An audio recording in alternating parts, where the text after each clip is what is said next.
Eleanor Whitmore crouched behind a rotting log, her father's pocket watch pressing cold against her ribs while gunfire tore through the Wyoming wilderness. The outlaws were closing in, their voices crude and eager. She'd survived the journey west, survived losing everything in Boston, survived the brutality of crossing half a continent alone, only to die in a nameless valley before ever reaching the ranch that promised her a future. Her hands shook as she raised the revolver. Then hoofbeats thundered through the trees, and everything changed. If you want to know how a desperate woman and a dangerous cowboy survived the wildest territory in America, stay until the end. Hit that like button and drop a comment with your city so I can see how far this story travels. The stagecoach had broken down 3 miles back. Eleanor sat on her battered suitcase at the edge of the trail, staring at the western horizon where the Rocky Mountains cut jagged shadows against the fading light. The driver, a grizzled man named Polk, who smelled like whiskey and old leather, was underneath the coach somewhere, cursing in languages Eleanor didn't recognize. "How long?" she called out, trying to keep the tremor from her voice. "Could be an hour, could be never." Polk's boot scraped against rock as he dragged himself out from beneath the axle. His face was streaked with grease. "This wheel's cracked clean through. I told Morrison not to load them feed sacks, but does anyone listen to old Polk? Hell no." Eleanor pulled her shawl tighter. September in Wyoming wasn't like September in Boston. The air up here had teeth. It bit through her traveling dress and found every gap in the fabric, every place where she'd mended holes with thread that didn't quite match. "Can you fix it?" "Maybe." Polk spat into the dust. "Maybe not. You got somewhere important to be?" "Blackstone Ranch. I'm expected tonight." Polk's expression shifted, something between surprise and pity. "Blackstone? That's another 15 miles north. You got a job there?" "Head cook." The lie came easier now than it had a week ago. Eleanor had repeated it so many times during the journey west that she almost believed it herself. Almost. The truth was messier. She had a letter from a ranch foreman named Curtis Webb, promising her employment and lodging in exchange for managing the ranch kitchen. The letter had arrived in Boston 3 months ago, forwarded through a cousin who knew someone out west. Eleanor hadn't asked too many questions. She'd been too desperate. After her father died and the creditors seized their home on Beacon Hill, desperation became a survival skill. "Head cook." Polk studied her with narrow eyes. "You don't look like any ranch cook I ever seen." "What do ranch cooks look like?" "Bigger, meaner, usually got fewer teeth and more scars." He grinned, showing off his own dental deficiencies. "You sure you know what you're getting into out here, miss?" "Whitmore. Eleanor Whitmore." She stood, brushing dust from her skirt. "And I'm sure." She wasn't sure at all. Polk returned to the wheel, muttering darkly about cheap timber and shortcuts.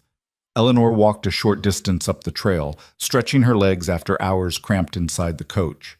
The valley spread out below her, endless grassland dotted with sage and juniper, cut through by a silver ribbon of creek that caught the last rays of sunlight. It was beautiful in a harsh, unforgiving way. Nothing like Boston's manicured gardens and cobblestone streets. Nothing like the life she'd left behind. Her fingers found her father's pocket watch, tucked safely in the hidden pocket she'd sewn into her dress. She didn't open it, didn't need to. She knew every scratch on the gold casing, every worn number on the face. It was the only thing she'd managed to keep when the creditors came. That and her mother's wedding ring, which she wore on a chain beneath her collar where no one could see it. "Miss Whitmore!" Polk's shout yanked her back. She turned to see him waving frantically from the coach. "Get back here, now!" The urgency in his voice sent ice through her veins. Eleanor gathered her skirts and ran, stumbling over rocks and dried brush. When she reached the coach, Polk was loading his rifle with shaking hands. "What is it?" "Riders." He jerked his chin toward the eastern ridge. 4, maybe 5, coming fast." Eleanor squinted into the gathering dusk. She could just make out the shapes, dark figures on horseback, moving down the slope toward the trail. "Could be anyone," she said, hearing the hope in her own voice. "Could be." Polk didn't sound hopeful. But travelers don't usually ride that hard unless they're chasing something or running from something. "What do we do?" "You hide. I'll talk to them." He shoved the rifle into her hands. "You know how to use this?" Eleanor stared at the weapon. It was heavier than she expected, the wood worn smooth by countless hands. "I've never Point the end with the hole away from yourself. Pull this trigger. Try not to shoot me. Polk grabbed his shotgun from inside the coach. Now get in those rocks and stay quiet. Eleanor scrambled toward a tumble of boulders 20 yards from the trail, her heart hammering so hard she could feel it in her throat. She crouched behind the largest stone, the rifle clutched against her chest, and watched as the riders grew closer. They weren't rushing anymore. They'd slowed to a walk, fanning out across the trail in a loose semicircle that made Eleanor's stomach clench with dread. 5 men, all armed, all watching Polk with the casual menace of predators who'd already decided their prey couldn't escape. The one in the center was enormous, easily 6.5 feet tall with a thick black beard and a hat pulled low over his eyes. He reined his horse to a stop 10 feet from Polk and smiled. It wasn't a friendly smile. "Evening," the big man said. His voice was surprisingly soft.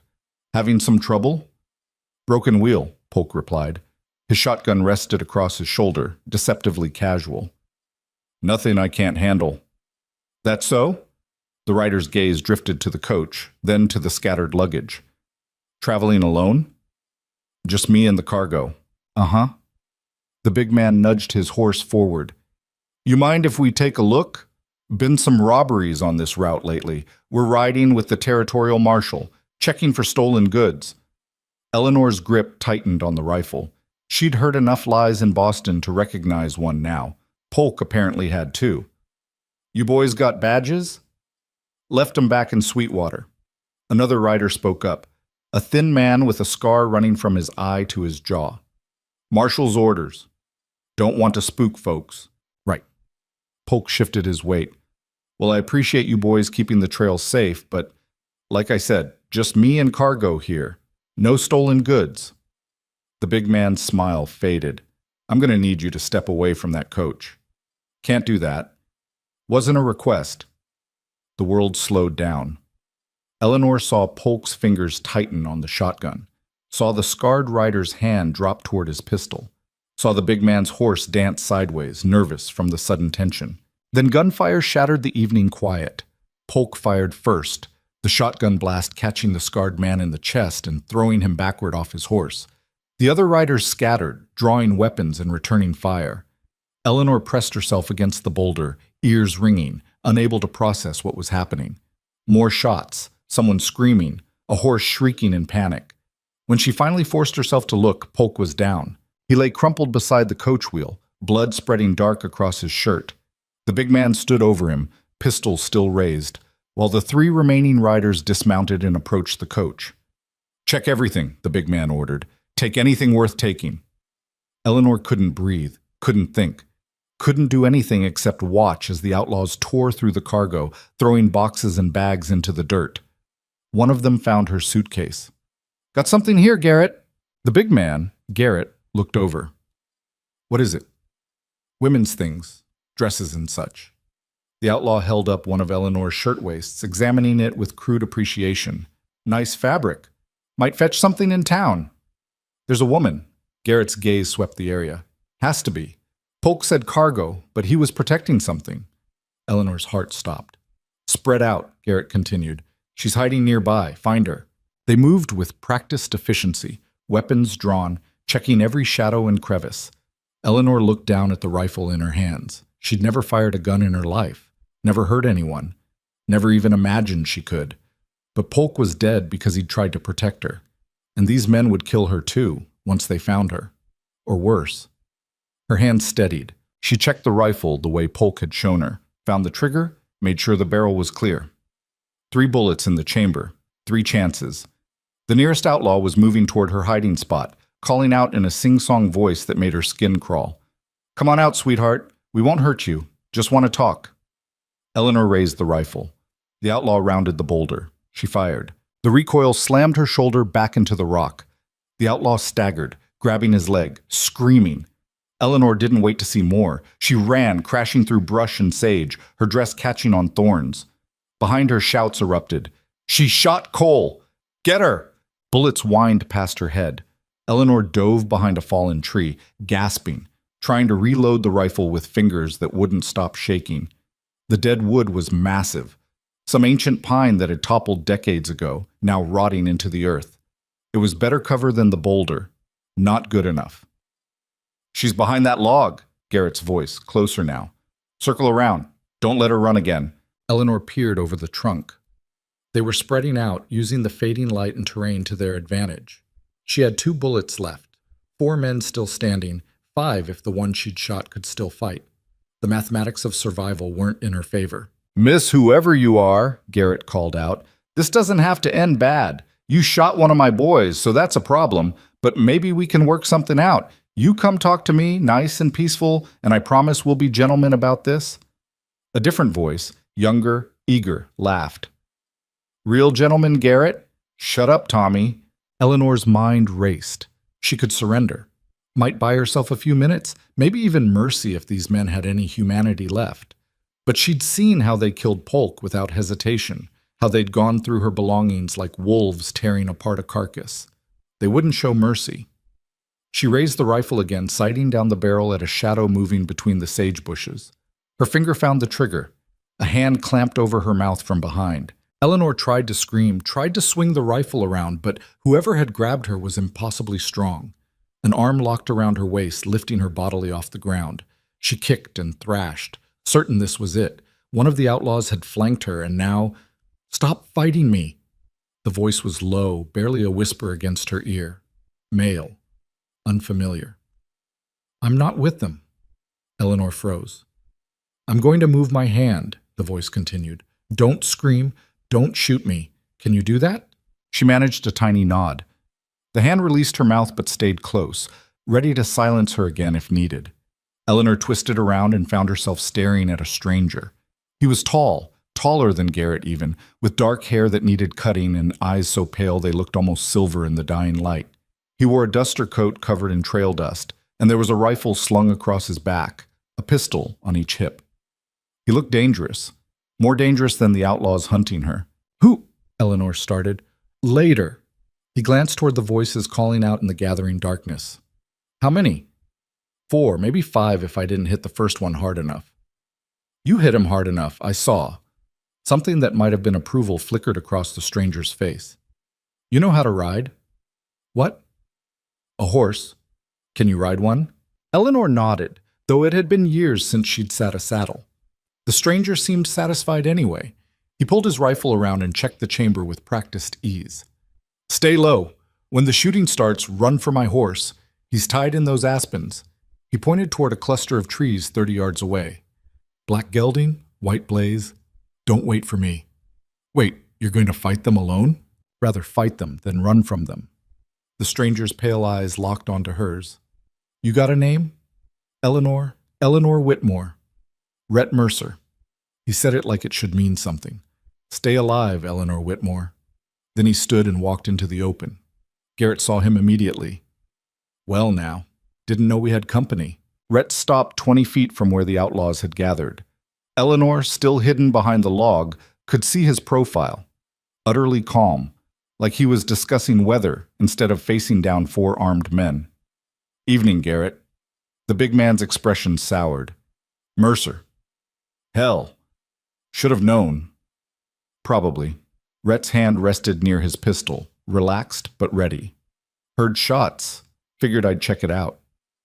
"Private business." "Dead driver says otherwise." Rhett glanced at Polk's body. "That's murder." "That's self-defense. Old fool drew on us." "Uh-huh."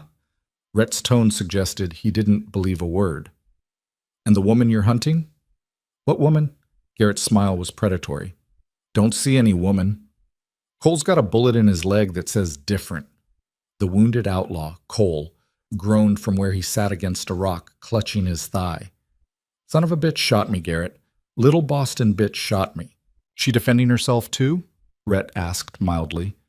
"She's a thief," Garrett said. "Stole from a ranch up north. We're bringing her back for justice." "That's a new one." Rhett shifted his weight. "Here's what's going to happen. You boys mount up and ride out. Leave the woman, leave the coach, leave whatever you haven't already stolen. Do that, and maybe I don't tell the territorial marshal about this." Garrett laughed. A harsh, ugly sound. "You threatening me, Mercer?" "Stating facts. 5 against 1 ain't good odds, even for you." 4 against 1, Rhett corrected, nodding at Cole. And I've had worse. The tension pulled tighter. Eleanor could see the other outlaws shifting nervously, hands hovering over weapons. They knew Rhett's name, feared it maybe, but Garrett was in charge, and Garrett's pride was wounded. "Tell you what," the big man said slowly. "How about we settle this proper, just you and me? Winner takes everything, the woman, the coach, the whole damn mess." "Or," Rhett replied, "you could just leave." "Can't do that. Got a reputation to maintain." "So do I." They stared at each other for a long moment. Then Garrett moved. He was fast for a big man, pistol clearing leather in a blur of motion. But Rhett was faster. His gun appeared in his hand like magic, fired once, and Garrett's pistol went spinning into the dirt. The outlaw howled, clutching his hand. Before the echo faded, Rhett had already shifted aim to the next man. "Anyone else?" Silence. "That's what I thought." Rhett's voice stayed level, almost bored. "Tommy, get Garrett on his horse. Cole, you can ride or bleed out here. Don't much care which. Rest of you, clear out. Now." They moved with the jerky compliance of men who knew they'd lost.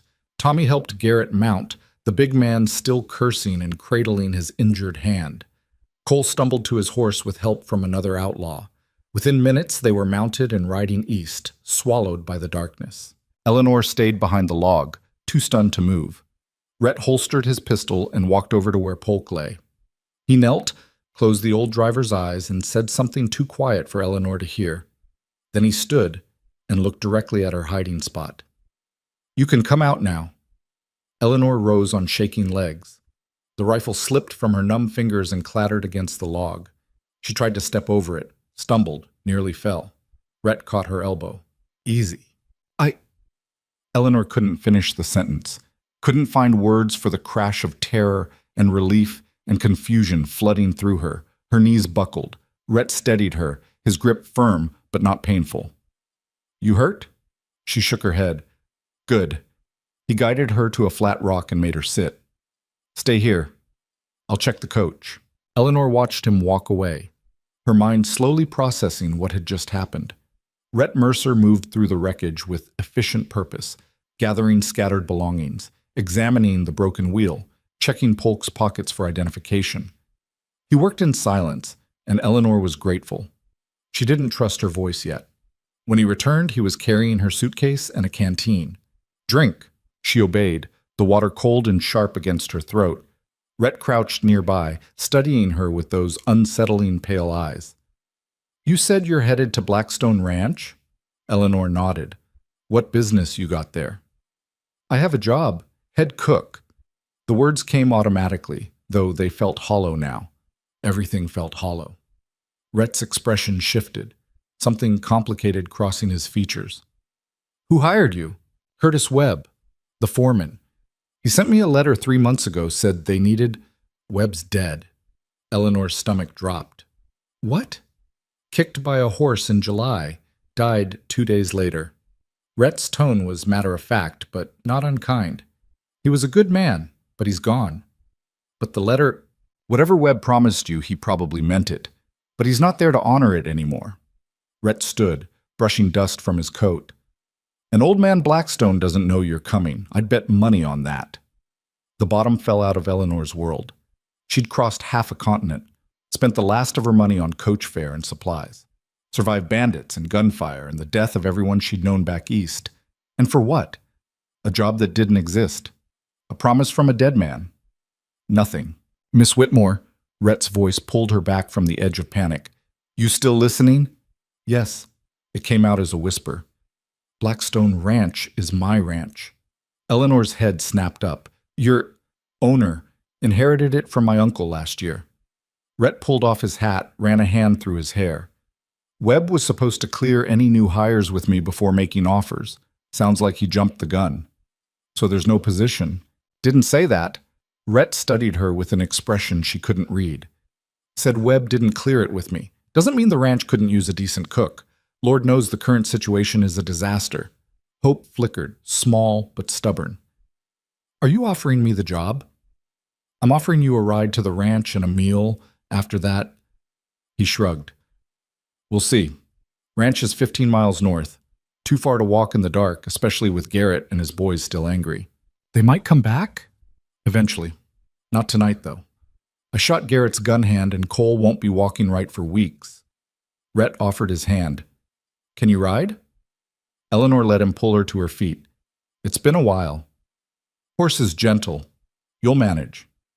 He retrieved her suitcase and started toward the aspen grove where his gelding waited. Eleanor followed, her mind churning. The horse was exactly as Rhett had described. A massive black gelding with intelligent eyes and a white stripe down his face. Rhett secured her suitcase behind the saddle and swung up with practiced ease, then extended his hand to Eleanor. Step on my boot. I'll pull you up. It took 2 tries, but eventually Eleanor found herself seated behind Rhett, her arms wrapped awkwardly around his waist. He was solid muscle beneath the duster coat, radiating warmth in the cooling night air. Hold tight, he said. We'll take it slow until we hit the main road. The gelding moved out at a walk, picking its way through the darkness with sure-footed confidence. Eleanor clung to Rhett's coat, hyper-aware of every shift and sway. Behind them, the wrecked stagecoach and Polk's body faded into shadow. They rode in silence for a long time. Finally, Eleanor found her voice. Thank you for saving me. Didn't do it for thanks. Still, I'd be dead if you hadn't. You'd wounded one and had 2 bullets left. Might have made it. Rhett glanced back at her.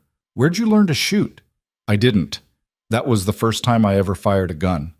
He made a sound that might have been a laugh. Hit a moving target in bad light with your first shot. That's either skill or the best luck I've seen. Luck, Eleanor said firmly. Pure, terrified luck. Take it either way. Rhett faced forward again. What's in Boston that made you run all the way out here? The question caught her off guard. What makes you think I was running? Everyone who comes west is running from something, or toward something they can't get back east. He paused. Usually both. Eleanor considered lying, considered deflecting. But this man had saved her life, and lying suddenly felt like too much effort. My father died 18 months ago. Left debts I couldn't pay. Creditors took our house, our furniture, everything except what I could hide. I tried finding work in Boston, but... She stopped, remembering the endless rejections. Too educated for factory work, too poor for respectable positions, too young and unmarried to be trusted in wealthy households. There was nothing for me there. When Webb's letter arrived, it seemed like fate. Fate. Rhett's tone suggested he didn't put much stock in that. What about family? None left. Mother died when I was 12. No siblings. Father was an only child. Eleanor's throat tightened. It's just me. A lot of people come west alone. Doesn't always work out. Encouraging. Not trying to encourage you, trying to be honest. Rhett shifted in the saddle. Wyoming's not Boston. It's harder here, colder, more dangerous. Women die out here from things that wouldn't even slow them down back east. I survived tonight. You got lucky tonight. Luck runs out. Eleanor bristled. So what are you saying? I should turn around, go back to Boston, and starve decorously instead of dying honestly? I'm saying you should know what you're getting into before you commit. Rhett's voice stayed level. Blackstone Ranch is remote.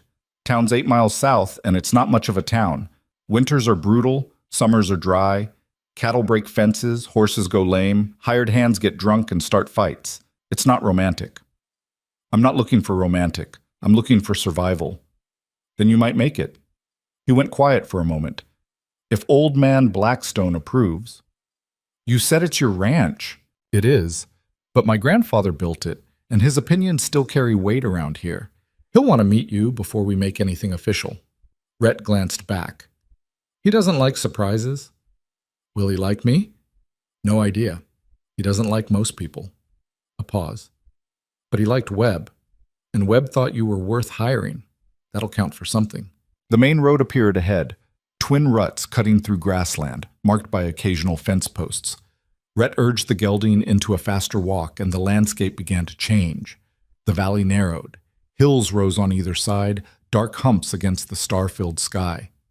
Eleanor had never seen so many stars. In Boston, even on clear nights, the city lights washed out half the sky. But here, away from civilization, the universe spread out in impossible density. The Milky Way blazed overhead like spilled milk. It's beautiful, she whispered. Rhett followed her gaze. Stars? Everything. Eleanor looked around, taking in the endless darkness and the wind moving through invisible grass. It's terrifying and beautiful. That's Wyoming. They crested a rise and suddenly lights appeared in the distance, warm yellow squares against the black landscape. Buildings took shape as they approached. A large central structure, several smaller outbuildings, corrals and fences stretching away into darkness. Blackstone Ranch. Eleanor's heart climbed into her throat. This was it. The place she'd traveled 2,000 miles to reach. The promise of a new life, however uncertain. She'd imagined this moment 1,000 times during the journey west. What she'd say, how she'd introduce herself, whether they'd welcome her or turn her away. She'd never imagined arriving covered in dirt and gunpowder, clinging to a stranger's back, carrying news of a murdered stagecoach driver. Rhett guided the horse through an open gate and into the main yard. Dogs barked somewhere in the darkness. A door opened, spilling lamplight across the porch of the big house. A figure appeared in the doorway, tall, lean, white-haired. "That you, Rhett?" "Yes, sir." "About damn time. Been waiting on that supply delivery for 3 hours." The old man stepped onto the porch. "Where's Polk?" Rhett dismounted and turned to help Eleanor down. "Dead. Garrett's gang hit the coach 10 miles south." The old man's expression hardened. "Garrett, that son of a bitch." "Yes, sir." "Driver the only casualty?" "Yes, sir, except for one of Garrett's boys who got shot." The old man's gaze shifted to Eleanor, who stood frozen on the porch steps. "She do that?" "She did." A long silence. Then the old man, Blackstone, Eleanor assumed, stepped forward and extended his hand. "Anyone who shoots one of Garrett's gang is welcome at my table. Name's Calvin Blackstone." Eleanor took his hand, surprised by the strength in his grip. "Eleanor Whitmore, sir." "Whitmore," Calvin frowned. "That name's familiar." "She's Curtis Webb's hire," Rhett said quietly. "The cook he wrote to back in June." Calvin's frown deepened. "Webb died in July." "I know, she didn't." "Nobody told her?" "Nobody knew to tell her." Rhett picked up Eleanor's suitcase. "She came all this way expecting a job that nobody approved." Eleanor wanted to disappear into the floorboards. Calvin was studying her with sharp eyes that missed nothing, taking in her torn dress, her dusty face, the way she swayed slightly from exhaustion. Finally, he grunted. "Well, you're here now. Might as well come inside." It wasn't exactly a warm welcome, but it wasn't a rejection either. Eleanor followed Calvin and Rhett into the house, her legs trembling from fatigue and adrenaline crash. The interior was warm and cluttered, furniture that had seen better decades, rugs worn thin by boots, walls covered in faded photographs and mounted animal heads. A woman appeared from a side room, wiping her hands on an apron. She was perhaps 50, with graying hair pulled back in a severe bun, and a face that suggested she smiled about as often as Calvin did. "Mrs. Chen," Calvin said, "this is Eleanor Whitmore. She'll be staying with us tonight." Mrs. Chen looked Eleanor up and down. "The girl Webb hired?" "Yes." "Humph." The woman's expression revealed nothing. "She looks half dead. When'd she eat last?" Eleanor tried to remember. "Yesterday morning, I think." "Yesterday." Mrs. Chen made a disapproving sound. "Sit. I'll bring food." She disappeared into what Eleanor assumed was the kitchen. Calvin gestured toward a long table surrounded by mismatched chairs. "Sit before you fall over." Eleanor obeyed, sinking into a chair with relief. Every muscle ached. Her shoulder throbbed where the rifle had kicked back. Her hands were scraped raw from scrambling through rocks. Rhett set her suitcase near the door and poured water from a pitcher into a glass. He placed it in front of Eleanor without comment, then moved to lean against the fireplace mantel. Calvin sat across from her, his sharp gaze never leaving her face. "Tell me about Boston." It wasn't a request. Eleanor took a shaky sip of water and began to talk. She told him about her father's shipping business, how it had collapsed after a bad investment and worse luck, about the creditors and the funeral held in a nearly empty church, about the months of searching for work, the slow erosion of savings, the day she'd found the eviction notice on her door. She told him about Webb's letter, how it had seemed like an impossible gift, a chance to start over somewhere nobody knew her story. Calvin listened without interrupting. When she finished, he sat back and folded his arms. Webb was a good judge of character. If he thought you could handle ranch cooking, I'm inclined to trust that. He paused. But this isn't Boston. We eat simple here. Lots of meat, potatoes, beans. Can you cook for 20 hands? I can learn. Learning on the job means mistakes. Mistakes mean hungry cowboys. Hungry cowboys mean trouble. I understand. Do you? Calvin's expression was skeptical. You understand that if you burn the biscuits or oversalt the stew, you'll hear about it, loudly, from men who don't have Boston manners? Eleanor met his gaze steadily. I've lived through worse than hurt feelings, Mr. Blackstone. Something shifted in the old man's face. Not quite approval, but something close. I suppose you have. Mrs. Chen returned carrying a tray loaded with bread, cold roast beef, cheese, and apple slices. She set it in front of Eleanor with surprising gentleness. Eat slowly. Don't want you sick. Eleanor didn't need to be told twice. She tore into the food with a hunger that surprised even her, barely tasting anything before swallowing. The bread was fresh, the beef tender, the cheese sharp and real. It was the best meal she'd had in months. Calvin and Rhett watched her eat in silence. When she'd finally slowed down, Calvin spoke again. You can stay tonight. Tomorrow we'll figure out if this arrangement works for both of us. Mrs. Chen will show you to Webb's old room. Thank you, sir. Don't thank me yet. You might hate it here by morning. Calvin stood with a creak of joints. Rhett, stable the horse and check the perimeter. Want to make sure Garrett's boys aren't feeling vengeful. Yes, sir. Rhett pushed off from the mantel and headed for the door. He paused beside Eleanor's chair, looking down at her with those pale, unreadable eyes. Get some rest, Miss Whitmore. Then he was gone, the door closing softly behind him. Mrs. Chen appeared at Eleanor's elbow. Come, I'll show you the room. Eleanor followed her up a narrow staircase to the second floor. The hallway was dark, lit only by the lamp Mrs. Chen carried. They passed several closed doors before stopping at one near the end. This was Mr. Webb's room. We haven't cleaned it out yet. Mrs. Chen opened the door, revealing a small, sparse space with a narrow bed, a dresser, and a window overlooking the yard. Wash basins on the dresser. Outhouse is behind the kitchen. Don't wander at night. Ranch dogs don't know you yet. I understand. Thank you. Mrs. Chen studied her for a moment, her severe face softening slightly. You did something brave tonight, shooting that outlaw. I was terrified.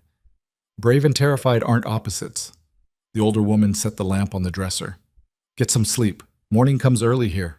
She left, closing the door behind her. Eleanor stood alone in Curtis Webb's room, surrounded by a dead man's belongings. A coat hung on a peg. Books lined a small shelf. A photograph sat on the dresser. Webb and a woman who might have been his wife, both young and smiling. Eleanor sank onto the bed, her body finally giving up the fight against exhaustion. She'd made it. Against impossible odds, through violence and loss and the death of every plan she'd made, she'd reached Blackstone Ranch. But as she lay in the darkness, listening to unfamiliar sounds outside the window, Eleanor couldn't shake the feeling that her real test was just beginning. Outside, a horse whinnied, dogs barked, and somewhere in the Wyoming night, Garrett and his gang nursed their wounds and planned their revenge. Dawn broke cold and unforgiving. Eleanor woke to the sound of men shouting in the yard below, their voices rough and urgent. For a confused moment, she thought she was back in Boston, listening to dock workers unload cargo. Then the events of the previous night came crashing back. The gunfight, Polk's death, Rhett Mercer's pale eyes watching her across a fireplace. She sat up too quickly and immediately regretted it. Every muscle screamed in protest. Her shoulder was a solid knot of pain where the rifle had kicked back, and her hands were covered in scratches she didn't remember getting. A knock at the door made her jump. Miss Whitmore? Mrs. Chen's voice, brisk and no nonsense. Breakfast is in 20 minutes. If you want to wash up, now's the time. Eleanor forced herself out of bed, wincing with each movement. Someone had left fresh water in the basin overnight. She scrubbed her face and hands, trying to erase the grime and gunpowder, but the smell seemed permanently embedded in her skin. Her reflection in the small mirror was brutal. Dark circles under bloodshot eyes, hair escaping from yesterday's pins in wild tangles, a bruise forming along her jawline where she'd hit the ground running from Garrett's men. She looked exactly like what she was. A desperate woman barely holding together. Eleanor dug through her suitcase for clean clothes. Most of her dresses had been practical choices for Boston winters: dark wool, high collars, long sleeves, nothing suited for ranch work. She settled on her simplest brown dress and tried to repair her hair into something resembling respectability. The result was marginally better than before. Downstairs, the kitchen was chaos. Mrs. Chen moved between a massive iron stove and a long preparation table with militant efficiency, while two younger women Eleanor hadn't met scrambled to keep up. The smell of bacon and coffee filled the air, making Eleanor's stomach clench with hunger despite last night's meal. "You!" Mrs. Chen pointed a wooden spoon at Eleanor. "Sit at that table. Stay out of the way." Eleanor obeyed, settling onto a bench at a smaller table near the window. Through the glass, she could see the ranch yard coming to life. Men emerged from bunkhouses, stretching and yawning. Horses stamped in their corrals. A rooster crowed somewhere, triggering a chorus of responses. The door banged open and Rhett walked in, his hat in his hands. He'd cleaned up since last night, shaved, changed clothes, but he still looked tired. His gaze found Eleanor immediately. "Morning." "Good morning." He crossed to the coffee pot and poured himself a cup that could have stripped paint. "You sleep?" "Some." Eleanor watched him drink, fascinated by how he managed to swallow something that strong without flinching. "You?" "Not really." Rhett leaned against the counter, studying her with those unsettling pale eyes. "Calvin wants to see you after breakfast, in his office." Eleanor's stomach dropped. "To tell me I need to leave?" "To figure out if you're staying." Rhett took another sip of coffee. "There's a difference." Before Eleanor could respond, the kitchen door swung open again and ranch hands began filing in. They came in groups of 3 and 4, talking and laughing, tracking mud across Mrs. Chen's floor despite her glares. None of them paid Eleanor any attention at first, too focused on finding seats and claiming food. Then one of them noticed her. He was young, maybe 20, with red hair and freckles scattered across sunburned skin. He stopped mid-sentence and stared. "Who's that?" The conversations died. Every head turned toward Eleanor. Rhett straightened from the counter. "This is Miss Whitmore. She's a guest. You'll treat her respectful." "Webb's cook?" An older man spoke up, his weathered face creasing with confusion. "Thought that fell through when Curtis died." "It's complicated," Rhett said flatly. "Anyone got a problem with her being here?" Silence. Several men exchanged glances, but no one spoke. "Good." Rhett set down his cup. "Tommy, you're on fence repair today. Take Jack and Sam. Rest of you, Calvin will have assignments after breakfast." The men accepted this without argument, though Eleanor caught several curious looks thrown her direction as they settled in to eat. Mrs. Chen began distributing plates loaded with bacon, eggs, biscuits, and gravy with mechanical precision. The younger women, sisters, Eleanor guessed from their similar features, ferried additional platters to the table. Eleanor ate slowly, hyper-aware of being watched. The food was good, simple and filling, but she could barely taste it past the anxiety building in her chest. What if Calvin Blackstone decided she wasn't worth the trouble? What if he sent her back to Sweetwater with stage fare and polite apologies? Where would she go? What would she do? "Stop thinking so loud." Eleanor looked up to find Rhett watching her from across the room. He'd moved to stand near the door, observing the breakfast chaos with the air of a man who'd seen it all before and found it mildly tedious. "I'm not—" "You are. Can practically hear the gears turning from here." He pushed off from the doorframe. "Finish eating. Calvin doesn't like to be kept waiting." Eleanor forced down the rest of her breakfast and followed Rhett out of the kitchen, through a hallway lined with mounted elk heads and faded landscape paintings, to a heavy oak door at the back of the house. Rhett knocked twice. "Come." The office was smaller than Eleanor expected, crowded with filing cabinets, ledgers, and stacks of papers that appeared to have their own organizational system understood only by Calvin Blackstone. The old man sat behind a massive desk, writing something in a leather-bound book. He didn't look up. "Sit." Eleanor sat in one of 2 chairs facing the desk. Rhett remained standing near the door, arms crossed. Calvin finished writing, blotted the page, and finally raised his head. "You look like hell." "Yes, sir." There didn't seem to be any point in denying it. "Rhett tells me you can't actually cook for 20 hands." Eleanor's heart sank. "I said I could learn." Learning takes time. Time means mistakes. Mistakes mean hungry cowboys and a kitchen disaster. Calvin leaned back in his chair, the wood creaking under his weight. What can you actually do, Miss Whitmore? The question caught her off guard. I kept house for my father, managed the household accounts, organized his business correspondence, supervised the staff we had before. She stopped, realizing how useless those skills probably sounded here. But Calvin's expression had shifted. You can manage accounts? Yes, sir. I handled all of my father's bookkeeping for 6 years. Can you read contracts, legal documents? I can. Calvin and Rhett exchanged a look Eleanor couldn't interpret. The old man opened a drawer and pulled out a ledger, which he slid across the desk toward her. Take a look at that. Tell me what you see. Eleanor opened the ledger carefully. The pages were filled with entries in multiple hands, some neat, others barely legible. Income from cattle sales, expenses for feed and equipment, wages paid to ranch hands, debts owed and collected. She scanned the columns, her trained eye picking up inconsistencies almost immediately. This entry here. She pointed to a line dated 3 weeks ago. $200 paid to Morrison's feed, but there's another payment to Morrison's just 5 days later for nearly the same amount. That seems like someone's either incompetent or stealing, Calvin finished. What else? Eleanor flipped through more pages, finding error after error, duplicate entries, missing dates, calculations that didn't add up. Who keeps these books? Different people. We rotate the job between whoever's literate enough to spell cattle. Calvin's tone was dry. As you can see, it's not working. This is a disaster. Eleanor forgot to be nervous. You have no way of tracking actual profits. Half these expenses could be fraudulent, and you'd never know. And this, she pointed to a page of smudged figures. This looks like someone tried to erase entries and write over them. That'd be Tommy. Spilled whiskey on the ledger last month and tried to fix it. Calvin retrieved the book and closed it with a heavy thud. Here's what I'm thinking, Miss Whitmore. The ranch doesn't need a cook. Mrs. Chen's been handling that fine for 15 years. What we need is someone who can bring order to this mess. Someone who can manage household accounts, organize correspondence, maybe keep the men's wage records straight so they stop claiming they weren't paid when they were. Eleanor stared at him. You're offering me a position as what? A bookkeeper? Household manager, Calvin said. You'd handle everything that doesn't involve cattle or horses. Accounts, supplies, correspondence, organizing repairs, dealing with vendors.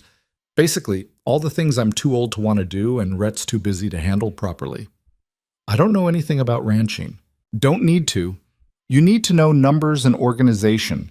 Webb's letter said you were educated. Rhett says you're smart enough to shoot a man who's trying to kill you. That's enough for me.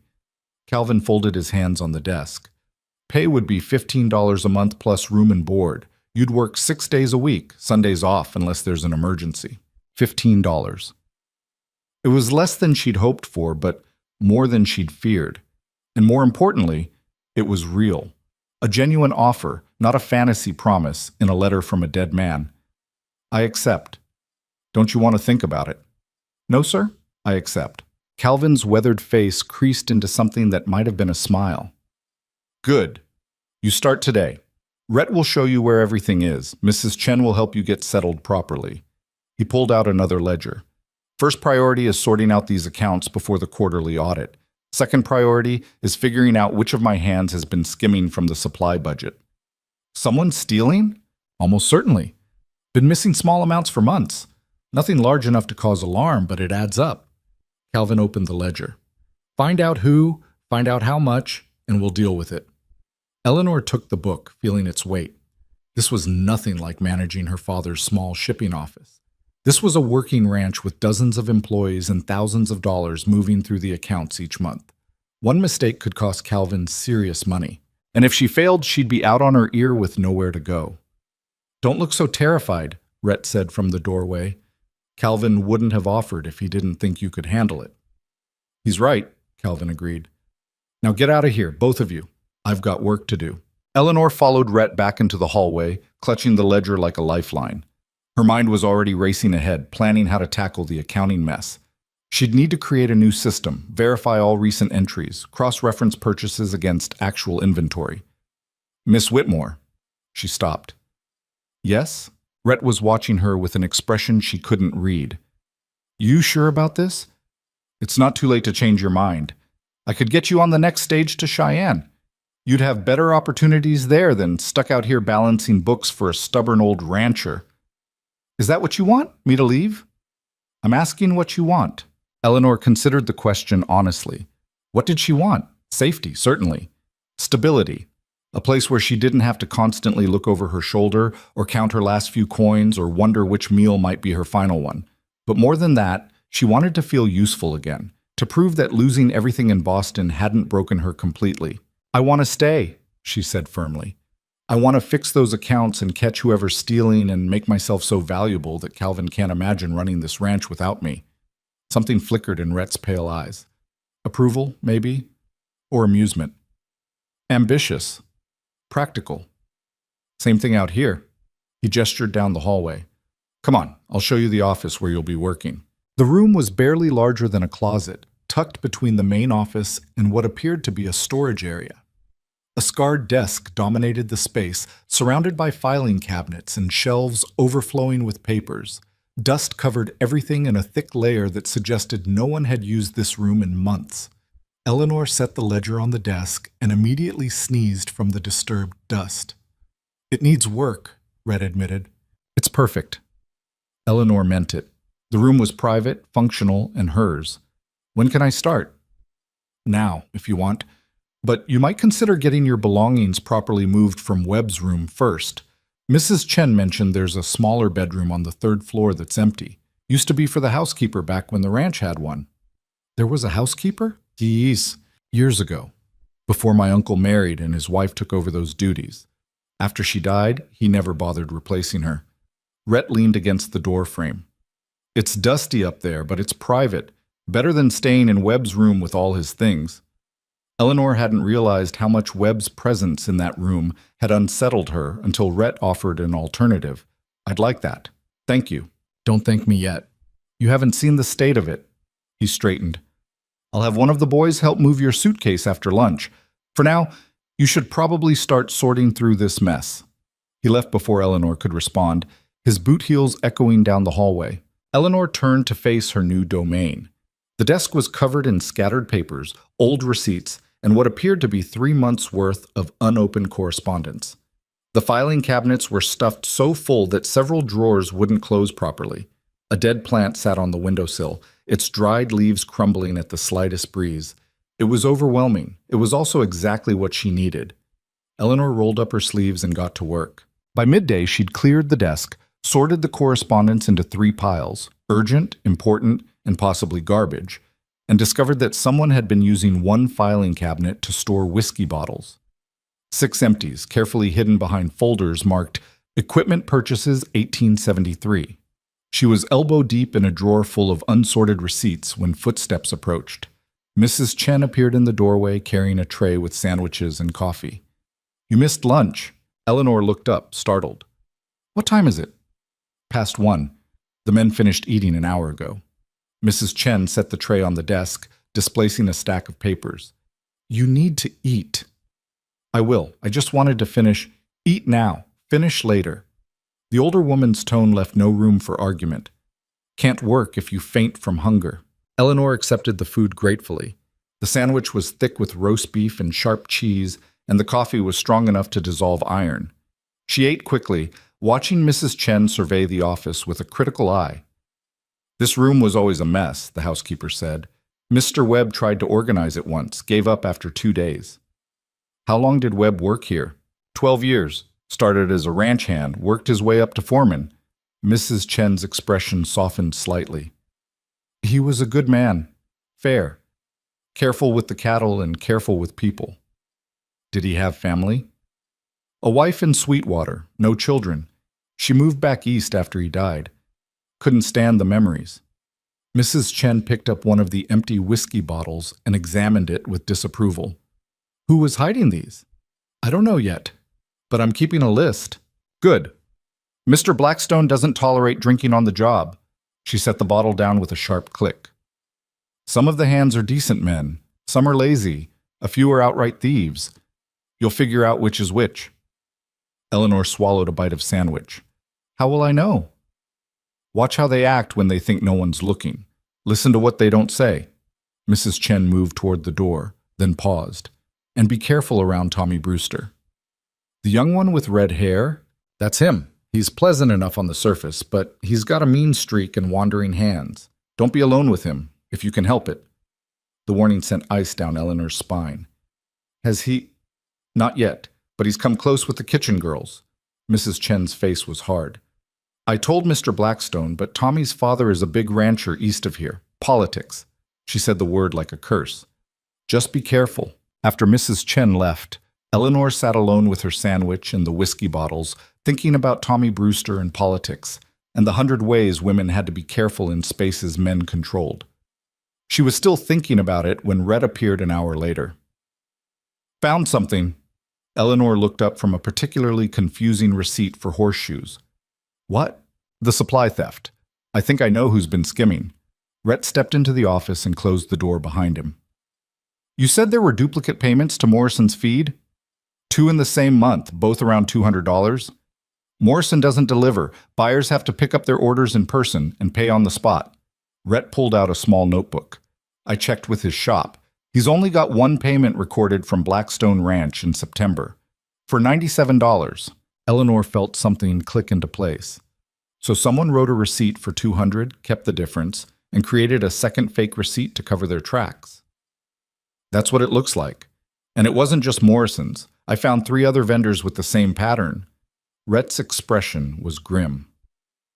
Someone's been systematically stealing from the ranch for at least 6 months, maybe longer. How much total? Best guess? Between $500 and $1,000. Eleanor's stomach turned. That was a fortune. Who has access to the accounts? Most of the senior hands. Anyone who makes supply runs to Sweetwater. Calvin, obviously. Me. Webb used to. Rhett sat on the edge of the desk. Could be any of them. Or multiple people working together. That'd be worse. He ran a hand through his dark hair. Calvin's going to want names. He can't afford losses like this, especially with cattle prices down and winter coming. Eleanor looked at the ledgers spread across her desk. I need to go through everything systematically, cross-reference every purchase against actual delivery records, talk to the vendors directly if possible. It'll take time. How much time? A week, maybe 2. Depends on how much they tried to hide. Rhett considered this. You'll need to go to Sweetwater. Talk to Morrison and the others in person. When? Tomorrow, if you're ready. I need to pick up supplies anyway. You can come along, ask your questions while I handle the ranch business. He stood. Fair warning, Sweetwater's not much of a town, and people talk. A new woman showing up and asking questions about money is going to draw attention. Let them talk. I've got a job to do. Something that might have been respect crossed Rhett's face. You're different than I expected. What did you expect? Someone softer, more... He searched for the word. Delicate. Eleanor laughed, sharp and bitter. Delicate women don't survive Boston creditors. They definitely don't survive ambushes in the Wyoming wilderness. No. Rhett moved toward the door. I suppose they don't. That evening, Eleanor finally saw her new room. It was up a narrow staircase on the 3rd floor, tucked under the eaves, with a sloped ceiling and a single window overlooking the western hills. The furniture was simple, a bed, a dresser, a washstand, but everything was clean. Someone had swept the floor and left fresh linens on the bed. Mrs. Chen's work, Eleanor guessed. Her suitcase sat at the foot of the bed, looking small and pathetic in the empty space. Everything she owned in the world fit in one battered case. A few dresses, some undergarments, her mother's wedding ring, her father's pocket watch. Not much to show for 24 years of living. Eleanor unpacked methodically, hanging dresses in the narrow wardrobe, arranging her few possessions on the dresser. When she was finished, the room looked only slightly less empty. A knock at the door startled her. It's open. One of the kitchen girls, the younger sister, peeked in. She was perhaps 16, with dark hair and braids and nervous eyes. Mrs. Chen sent me with these. She held out an armful of towels and what looked like a quilt. Said you'd need them. Thank you.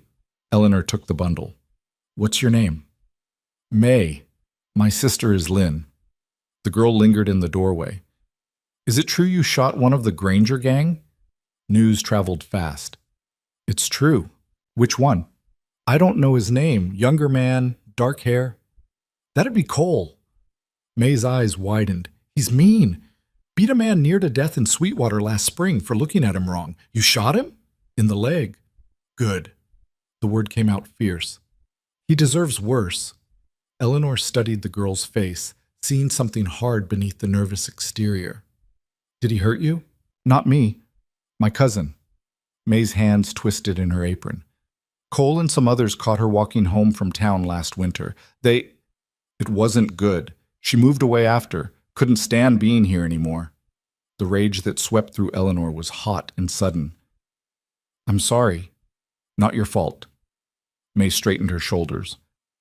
But if you get another chance to shoot him, aim higher. After the girl left, Eleanor sat on her new bed and stared at nothing.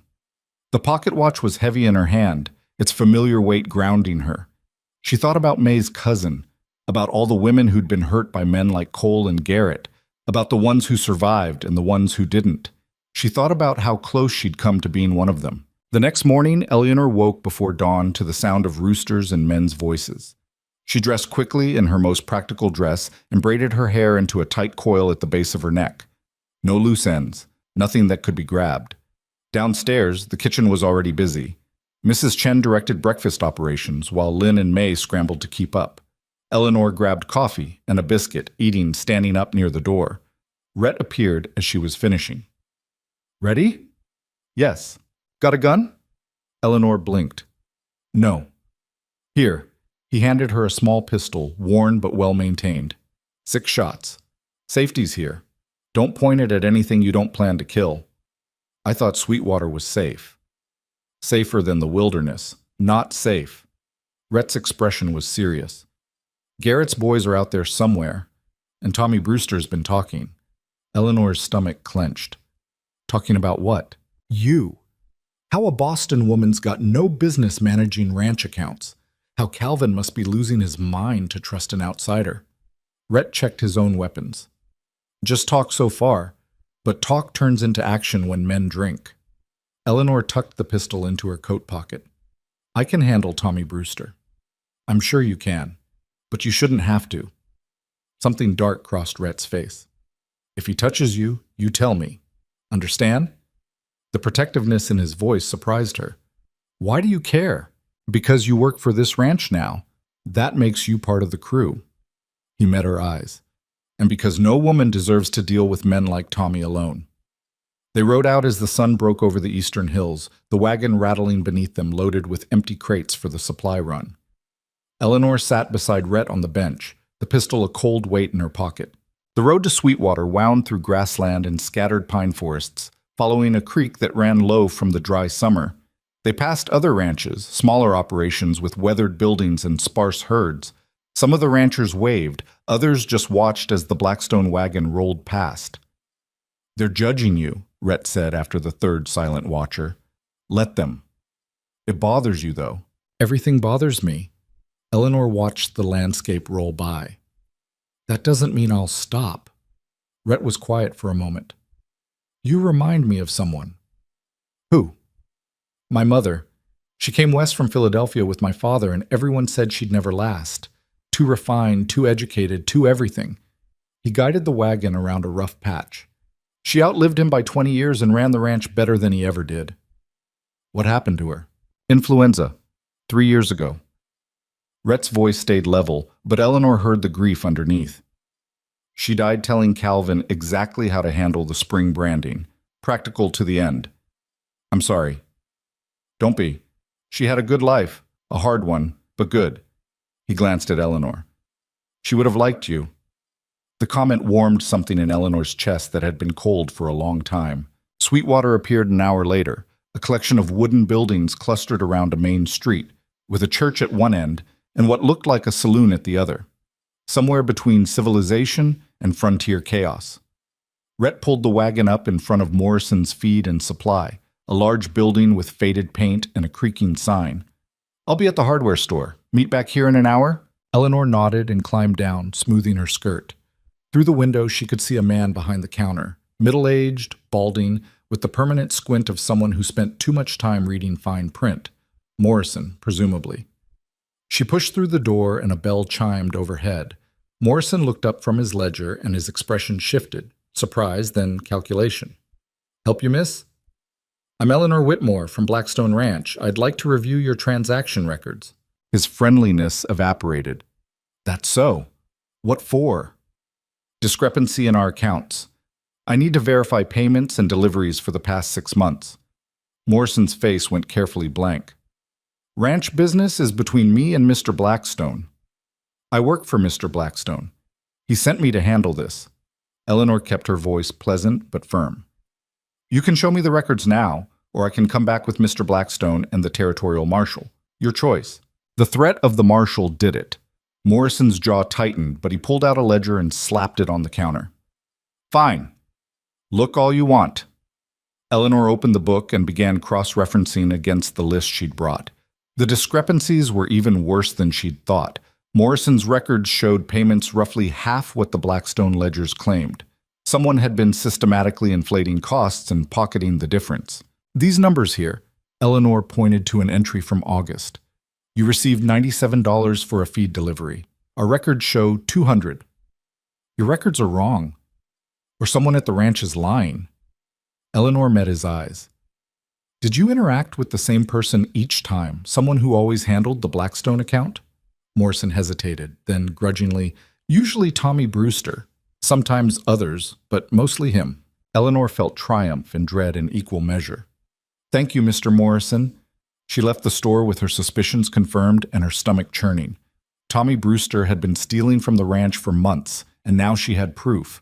The question was what to do with it, and how to stay alive long enough to report it. Eleanor found Rhett at the hardware store, negotiating prices for barbed wire with a shopkeeper who looked like he'd been carved from the same weathered wood as his building. The conversation stopped when she walked in. "We need to talk," Eleanor said quietly. "Now." Rhett's expression shifted. He paid for the wire without haggling and followed her outside. They walked to the edge of town where the buildings gave way to open grassland and no one could overhear. "Tommy Brewster's been stealing from the ranch," Eleanor said without preamble. Morrison confirmed it. Every supply run for the past 6 months, Tommy inflated the costs and kept the difference. Rhett's jaw tightened. "You're sure?" "Morrison's records don't lie. The numbers match perfectly with the discrepancies I found." Eleanor pulled out her notebook, showing him the evidence. "He's taken close to $800, maybe more from other vendors I haven't checked yet." "Hell." Rhett looked toward the distant mountains, his face unreadable.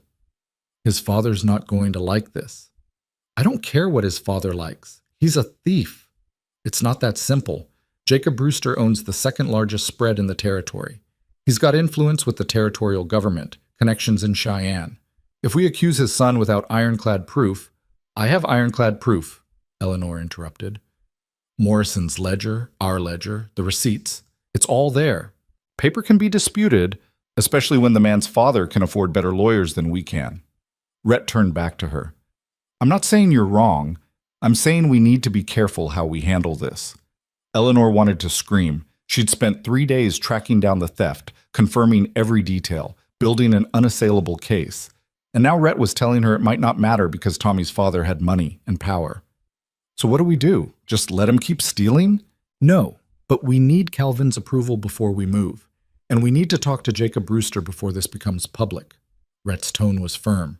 "That's how things work out here. You can't just accuse a rancher's son without consequences." "Even when he's guilty?" "Especially when he's guilty. Men like Jacob don't accept their sons being called thieves by outsiders." He met her eyes. "You're from Boston. You don't have family here, don't have history. In his mind, you're nobody, your word against his son's blood." The unfairness of it burned in Eleanor's chest. "This is insane." "This is Wyoming." Rhett touched her elbow, gentle but insistent. "Come on, we need to get back to the ranch. Calvin should hear this first." The ride back was tense. Eleanor stared at the landscape, seeing none of its harsh beauty, only thinking about Tommy Brewster's smug face and the injustice of a system that protected thieves because their fathers owned land. They arrived at Blackstone Ranch as the sun dipped toward the western peaks.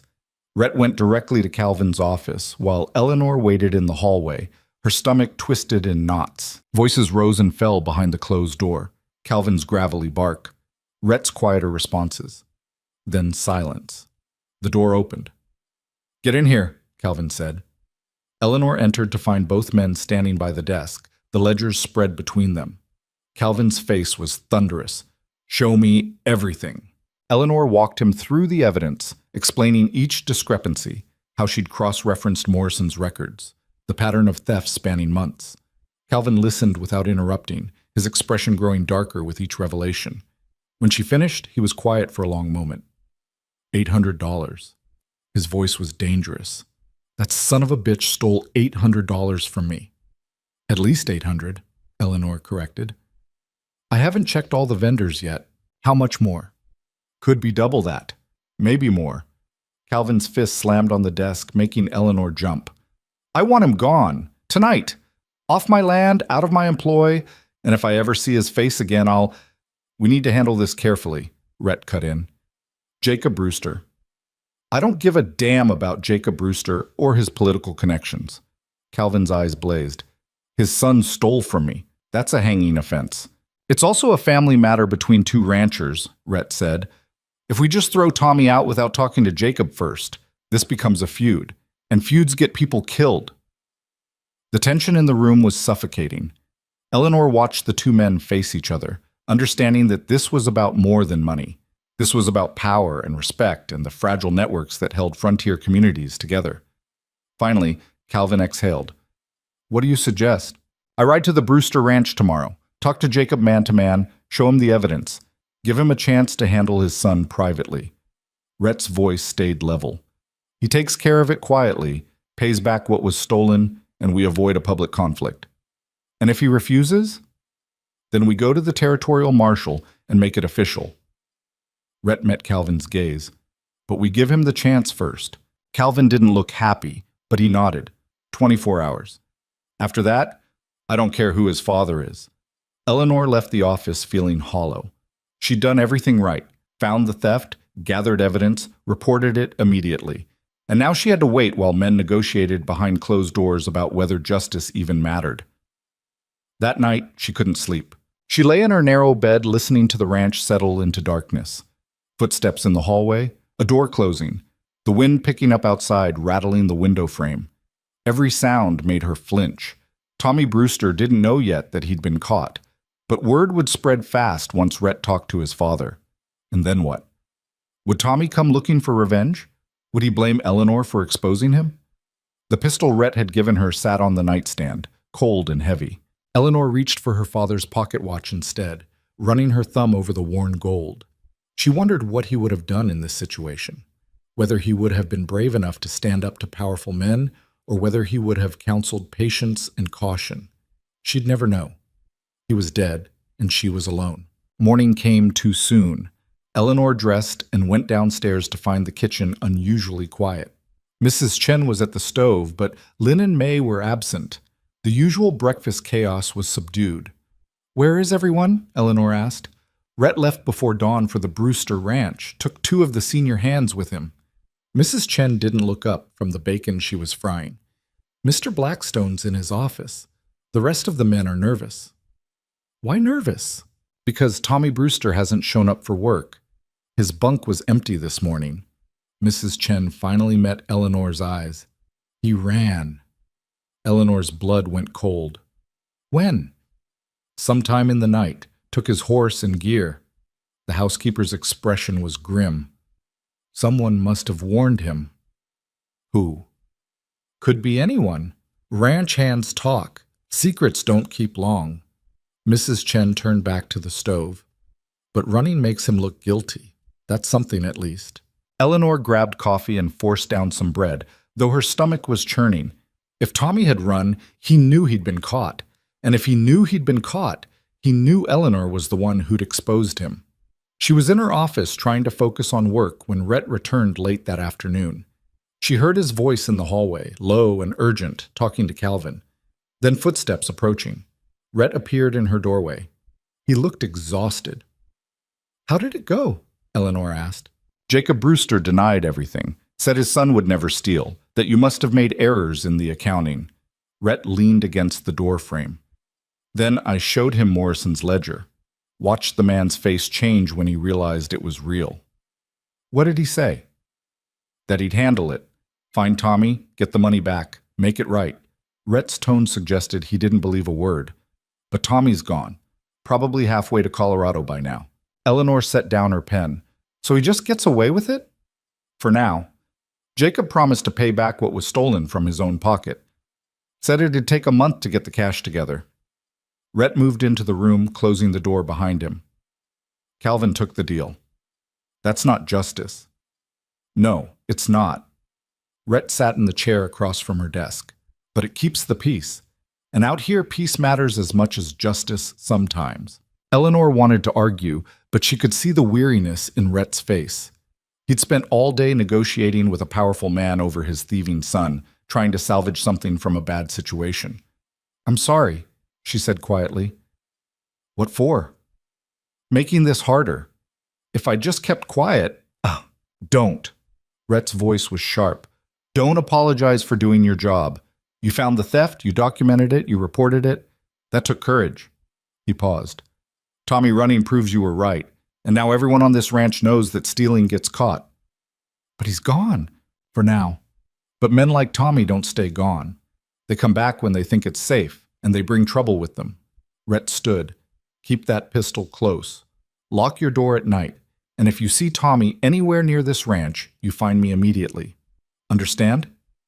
Eleanor nodded, though the warning sent ice through her veins. The next 2 weeks passed in uneasy calm.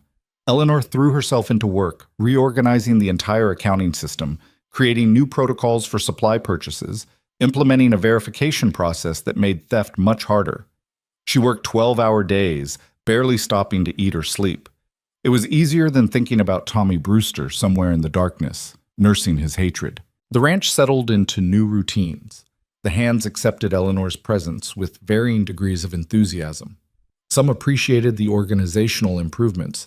Others resented taking orders from a woman, especially one who'd exposed one of their own as a thief. Eleanor learned to tell the difference by how they spoke to her. The respectful ones called her Miss Whitmore and answered her questions directly. The resentful ones called her the Boston girl and made her work harder for every piece of information. But she persevered. She also noticed that Rhett was watching her more carefully now. He appeared at odd times, when she was walking to the office in the morning, when she took dinner in the kitchen, when she worked late into the evening. Never intrusive, never obvious, just there. You're following me, she said one evening when she caught him lingering near her office door. Making sure you're safe. From what? Tommy's long gone. Maybe. Rhett's expression was hard to read. But Garrett's gang is still out there, and you shot one of them, remember? Men like that hold grudges. Eleanor had almost forgotten about the ambush and Cole's wounded leg. It felt like another lifetime, though barely 3 weeks had passed. You think they'd come here? Don't know, but I'm not taking chances. Rhett shifted his weight. There's a harvest dance in Sweetwater next Saturday. Town celebration, everyone goes. Music, food, the usual. Eleanor blinked at the sudden change of subject. All right. I want you to come. With me. The request caught her completely off guard. Why? Because you've been working yourself half to death for 2 weeks straight. Because you should meet people in town under better circumstances than interrogating them about theft. And because... He stopped, seeming to search for words. Because I'd like you to. Eleanor's heart did something complicated in her chest. She'd noticed Rhett's attention over the past weeks, the way his gaze followed her across rooms, how he found excuses to check on her work. She told herself it was just protective instinct, that he felt responsible for the woman he'd rescued. But this felt different. I don't have anything to wear to a dance, she said, then immediately felt foolish. Of all the objections she could have raised, propriety, gossip, the fact that she barely knew him, she'd chosen wardrobe. Wear what you wore to dinner last week, the blue one. Rhett's expression was carefully neutral. You looked fine in that. You noticed what I wore to dinner? I notice a lot of things. He pushed off from the doorframe. Think about it. Let me know tomorrow. He left before Eleanor could respond. She sat alone in her office, staring at ledgers without seeing them, her mind racing. A dance. With Rhett Mercer. In front of the entire town. People would talk. They already whispered about the Boston woman living at Blackstone Ranch, managing the household like she had some claim to the place. If she showed up at a dance on Rhett's arm, those whispers would turn into outright accusations. But part of her, a reckless, starving part she'd kept buried since Boston, didn't care. She found May in the kitchen the next morning. "I need help altering a dress." The girl's face lit up. "For the harvest dance." "How did you—" "Everyone knows Mr. Mercer asked you. The hands have been talking about nothing else." May grinned. "My sister and I can help. We're good with needle and thread." 3 days later, Eleanor stood in her room examining the results. Her dark blue dress had been transformed. May and Lynn had taken in the waist, added lace from an old tablecloth to the collar, and somehow made the whole thing look intentional instead of cobbled together from scraps. Eleanor barely recognized herself in the small mirror. "You look beautiful," Lynn said shyly. "I look presentable," Eleanor corrected, but she was smiling. "Thank you both. I couldn't have done this alone." Saturday arrived cold and clear.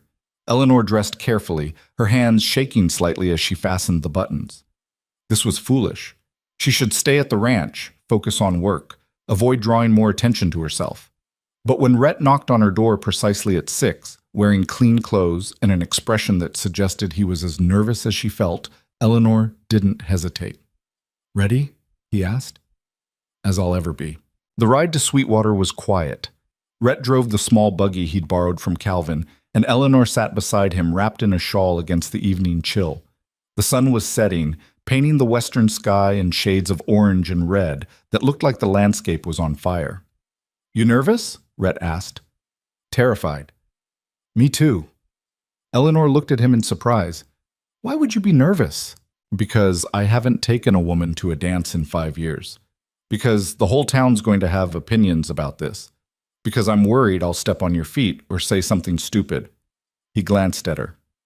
"Take your pick." The honesty disarmed her. "You don't seem like someone who worries about opinions." "I don't. Usually." Rhett guided the buggy around a rut in the road. "But this feels different." "Different how?" He was quiet for a long moment. "Just different." Sweetwater's main street was transformed. Lanterns hung from every post and railing, casting warm light across the dirt road. A platform had been erected in front of the general store, and musicians were setting up with fiddles and guitars. People milled everywhere, ranchers in their best clothes, women in dresses that had seen better days but were clean and pressed, children running wild in the growing darkness. Rhett helped Eleanor down from the buggy, and the conversations around them died. Every eye turned toward them. Eleanor felt the weight of those stares like physical pressure. She recognized some faces from her supply-checking visits to town. Morrison from the feed store, the hardware store owner, several women who'd watched her with undisguised curiosity. Now that curiosity had turned to something sharper. "Ignore them," Rhett said quietly, offering his arm. "They'll find something else to talk about in 5 minutes." But they didn't. As Rhett guided Eleanor through the crowd toward the refreshment tables, conversations followed in their wake. Eleanor caught fragments. "Living at the ranch." "Inappropriate." "That Boston woman." "Shameless." "Maybe this was a mistake," Eleanor whispered. "Too late now." But Rhett's jaw was tight. "Want some punch?" Before Eleanor could answer, a woman approached. She was perhaps 40, dressed in expensive fabric that marked her as someone with money. Her smile was all teeth and no warmth. "Rhett Mercer. It's been an age." "Mrs. Thornton." Rhett's tone was polite but cold. "This is Eleanor Whitmore. She manages the household accounts at Blackstone Ranch." "How modern." Mrs. Thornton's gaze swept over Eleanor like she was livestock at auction. "I heard you came from Boston. Such a long journey for a bookkeeping position." The emphasis on bookkeeping made it clear she thought Eleanor was something else entirely. "It was worth it," Eleanor said evenly. "The work is challenging and the ranch is beautiful." "I'm sure it is. Living right there in the main house, you must see all sorts of beautiful things." Mrs. Thornton's smile sharpened, though some might question the propriety of an unmarried woman residing under the same roof as unmarried men. "Some might mind their own business," Rhett said flatly. Mrs. Thornton's expression soured. "Well, I can see you're as charming as ever, Rhett. Enjoy your evening. She swept away in a rustle of expensive fabric. Eleanor exhaled slowly. That was Margaret Thornton. Her husband owns the bank. She thinks that gives her the right to judge everyone in the territory. Rhett steered Eleanor toward a quieter corner. Don't let her get to you. But Eleanor could feel the stares, hear the whispers. She'd known this would happen, had braced herself for it. That didn't make it easier. The music started, a lively reel that got people moving onto the makeshift dance floor. Rhett looked down at Eleanor. Want to give them something real to talk about? Despite everything, Eleanor laughed. Why not? Rhett led her onto the floor and they joined the other dancers. He was better than he'd claimed, his steps sure, his hand steady at her waist. Eleanor followed his lead, trying to remember the dances her mother had taught her years ago in Boston's parlors. It wasn't perfect. She stumbled once and Rhett caught her. He stepped on her foot and apologized. But they kept dancing, and slowly Eleanor forgot about the whispers and Mrs. Thornton's venom. She forgot about everything except the music and the lantern light and the feeling of Rhett's hand warm against her back. When the reel ended, they were both breathing hard. The musicians transitioned to something slower, and couples paired off around them. Rhett pulled Eleanor closer. You're a better dancer than you claimed, she said. You're a lot of things better than you claim. His pale eyes caught the lantern light.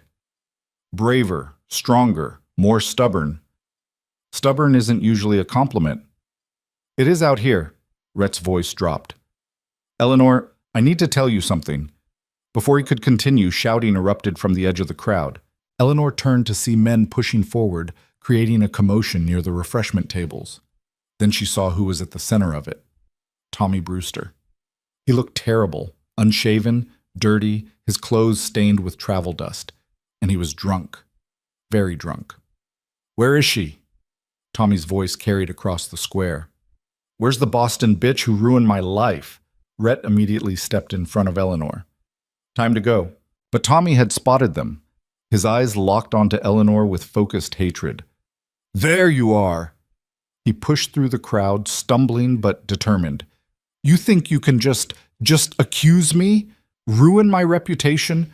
Turn my own father against me?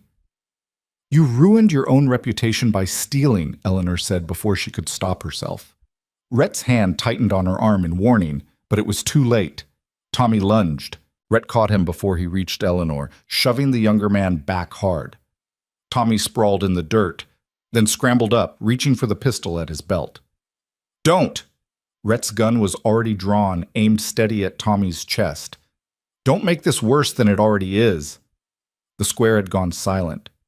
Everyone was watching now, dozens of witnesses to Tommy Brewster's public meltdown. She destroyed me, Tommy said, his voice breaking.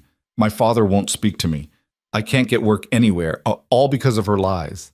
They weren't lies, Eleanor said. Morrison's records prove Morrison's lying too. You paid him off, probably spread your legs for... Rhett hit him.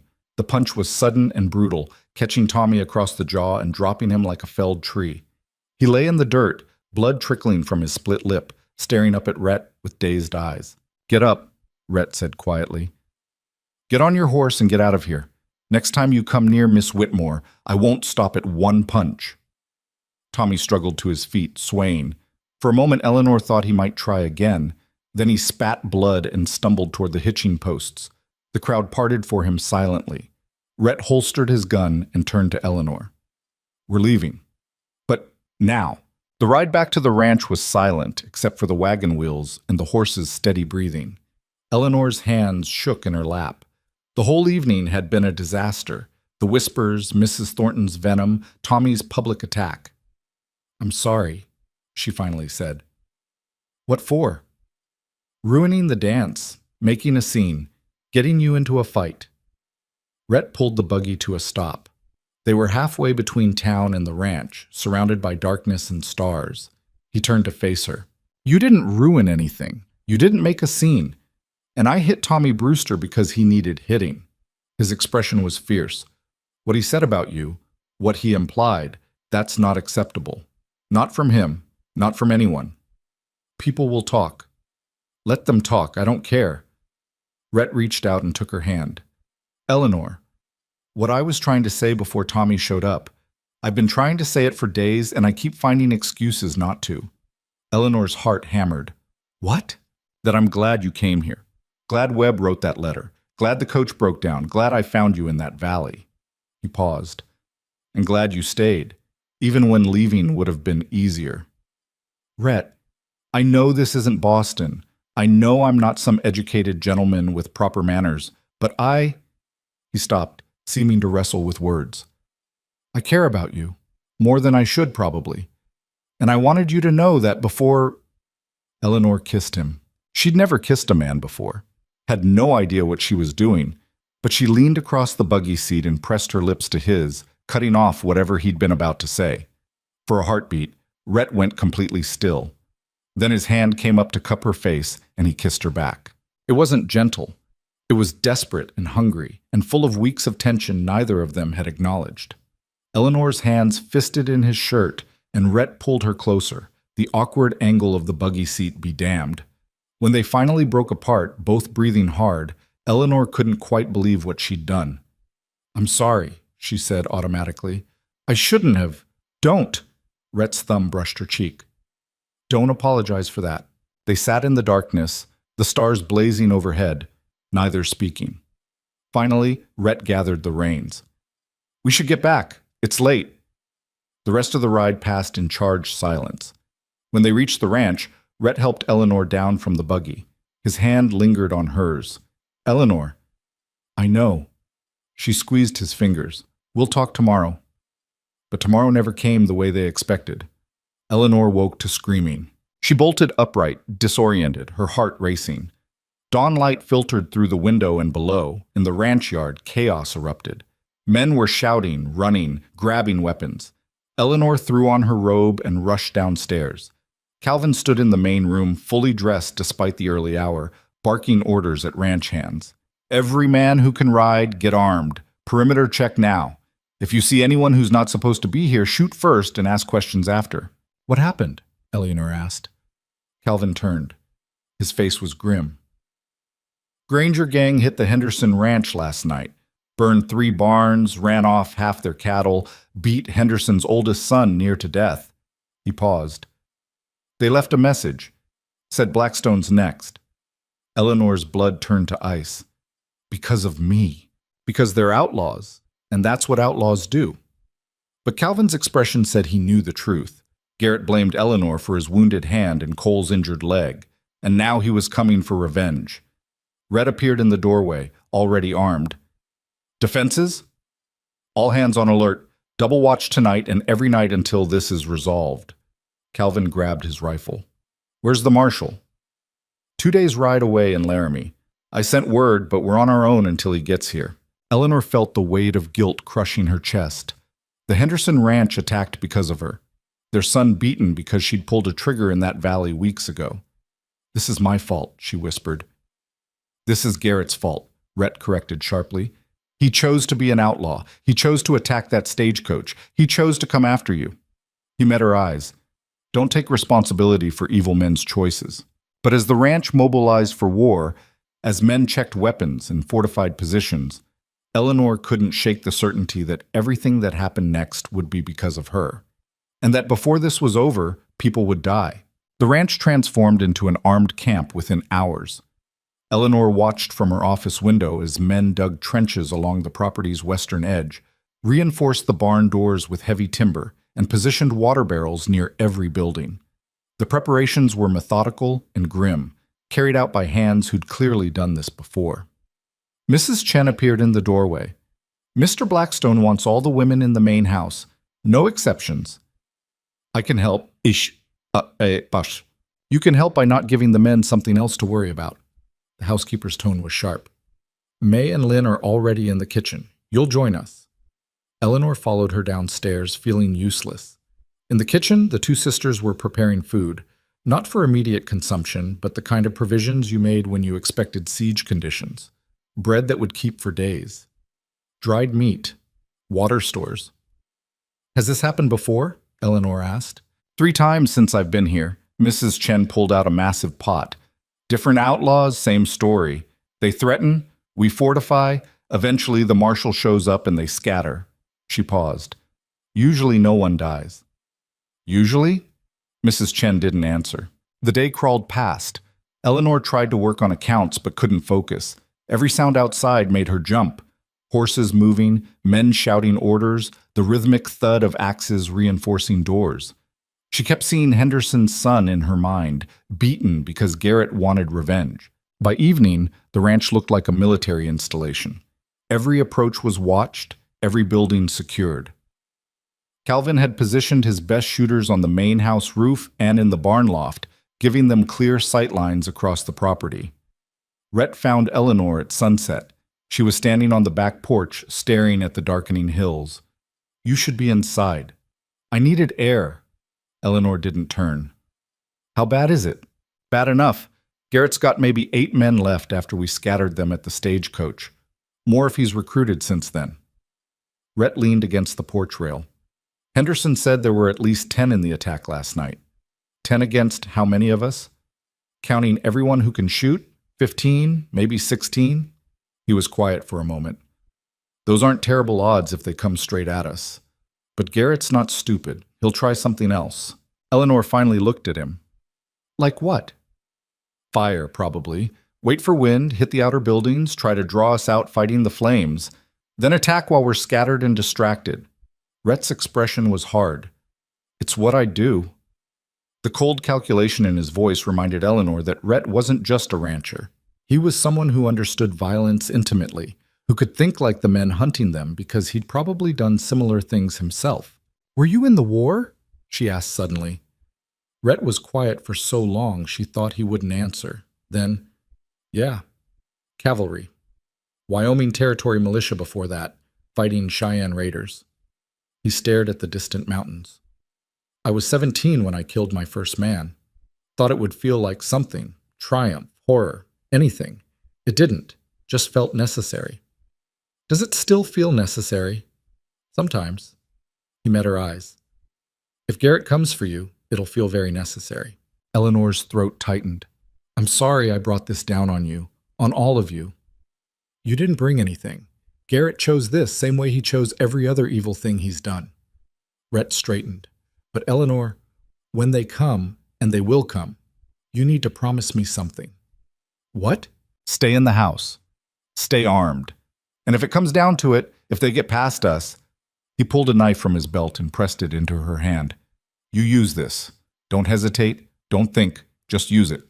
Understand?" The weight of the blade was cold and terrible. Eleanor wanted to refuse, to say she could never use a knife on another human being. But she'd already shot a man, already crossed that line between civilized woman and survivor willing to kill. "I understand."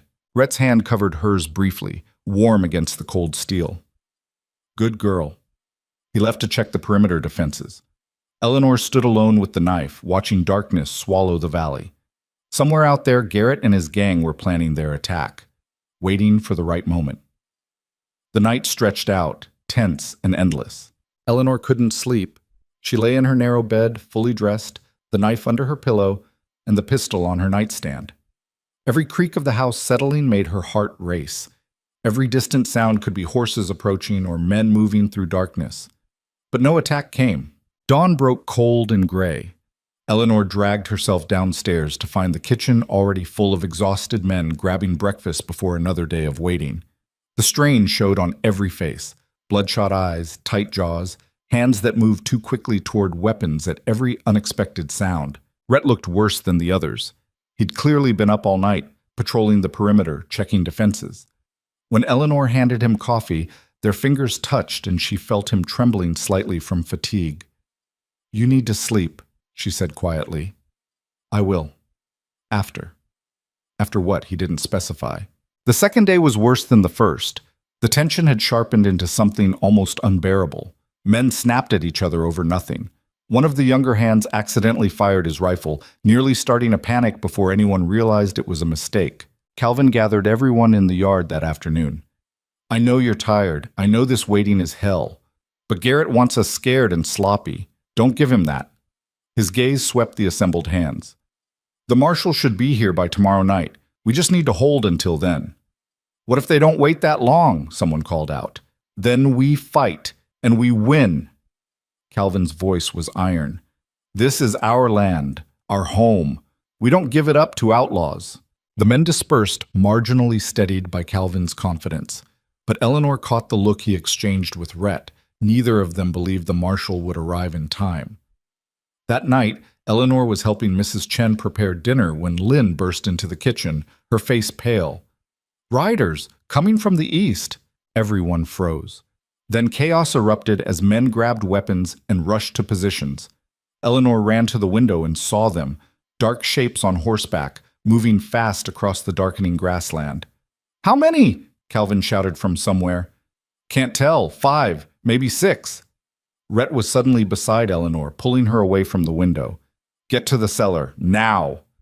"But now, Eleanor!" She ran with Mrs. Chen and the girls toward the cellar stairs, her heart hammering. Behind her, she heard Calvin barking orders, men taking positions, the metallic click of rifles being cocked. Then a voice called out from the darkness. "Hold fire! It's Jacob Brewster!" Eleanor stopped on the cellar stairs. Jacob Brewster? Tommy's father? Calvin's voice, "Show yourself!" A moment later, the riders came into the lamplight. 6 men on horseback, all armed but with weapons holstered. The leader was tall and graying, with Tommy's features aged 40 years and hardened by frontier life. "Permission to approach," Jacob Brewster called. "State your business. Heard you might have trouble coming. Thought you could use help." Jacob dismounted slowly, hands visible. "My boy might be a thief, but he told me what Eleanor Whitmore did for this ranch. Told me about Garrett's threats too, before he ran off to Colorado." He paused. "Figure I owe you for how my son behaved, and no one attacks Blackstone while I'm alive to prevent it." The silence stretched. Eleanor could see Calvin weighing the offer, judging whether this was genuine or some elaborate trap. Finally, "Stable your horses. Mrs. Chen will get you fed." Eleanor emerged from the cellar to find the Brewster men settling in, their presence adding new tension to an already fraught situation. Jacob Brewster caught sight of her and removed his hat. "Miss Whitmore, I owe you an apology for how I acted when Rhett showed me those ledgers, and for raising a son who'd steal from honest people." Eleanor didn't know what to say. "Your son made his own choices." "He did, but I taught him to think he was above consequences because of our name." Jacob's weathered face was heavy with regret. "That ends now. Whatever happens tonight, my men are yours to command." That changed everything. 6 more guns, 6 more pairs of eyes. The odds had just shifted in their favor. Rhett appeared at Eleanor's elbow. "Brewster's men are taking positions along the north fence. That covers our weakest approach." He looked exhausted, but relieved. "Maybe we'll make it through this after all." But Eleanor couldn't shake the feeling that Garrett was still out there, watching, waiting for exactly the right moment to strike. The third night, the attack finally came. Eleanor woke to the smell of smoke. For a confused moment, she thought she'd dreamed it. Then she heard shouting and the distinctive crack of gunfire. She scrambled out of bed, grabbing the pistol, and ran to the window. The western barn was burning. Flames licked up the sides, fed by dry timber and autumn wind. Dark figures moved in the firelight, Garrett's men, using the blaze as cover to approach the main house. And in the chaos of men running to fight the fire, the outlaws were picking them off. Eleanor saw one ranch hand drop, clutching his shoulder. Another fell near the water barrels. She ran downstairs, the knife tucked in her belt, the pistol cold in her hand. The main floor was chaos. Mrs. Chen herding May and Lynn toward the cellar, Calvin shouting orders, Rhett loading rifles with mechanical precision. "I told you to stay upstairs." Rhett grabbed Eleanor's arm. "The fire's spreading. If it reaches the other buildings, we'll lose everything." Eleanor's mind was racing, processing angles and wind patterns. "The irrigation trenches, are they dry this time of year?" "Mostly. Why? If we flood them, create a fire break between the burning barn and the other buildings, there's not enough water pressure. The system's designed for summer watering, not firefighting." Rhett turned back to the window, fired twice at moving shadows. "We'd need something faster." Eleanor's mind caught on something Mrs. Chen had said weeks ago, complaining about the ranch's excess lamp oil taking up storage space. The oil barrels. In the storage shed. Rhett looked at her like she was insane. "You want to add oil to a fire? No. I want to create a controlled burn in the trenches. Use the wind to push fire away from the main buildings, toward the grassland where Garrett's men are hiding. Eleanor grabbed his arm. It'll trap them between the flames and our shooters. For a heartbeat, Rhett stared at her. Then understanding dawned. That's either brilliant or suicidal. Probably both. Can it work? If the wind holds, if we're fast enough, if... He cut himself off. Hell, it's better than what we've got now, he shouted across the room. Calvin, change of plans! The next 10 minutes were pure chaos. Eleanor and Lynn ran to the storage shed while men provided covering fire. The oil barrels were exactly where Eleanor remembered. 6 of them, heavy and sloshing. They rolled 3 to the nearest irrigation trench, working frantically while bullets whined overhead. This is insane, Lynn gasped, her face streaked with soot. I know. Keep moving. They dumped the first barrel into the dry trench, the oil spreading in thick streams. Eleanor grabbed a lantern from the shed, her hands shaking so badly she nearly dropped it. Rhett appeared beside her. I'll do it. Get back to the house. It's my plan, and I'm not letting you burn to death if this goes wrong. He took the lantern. Go. Now.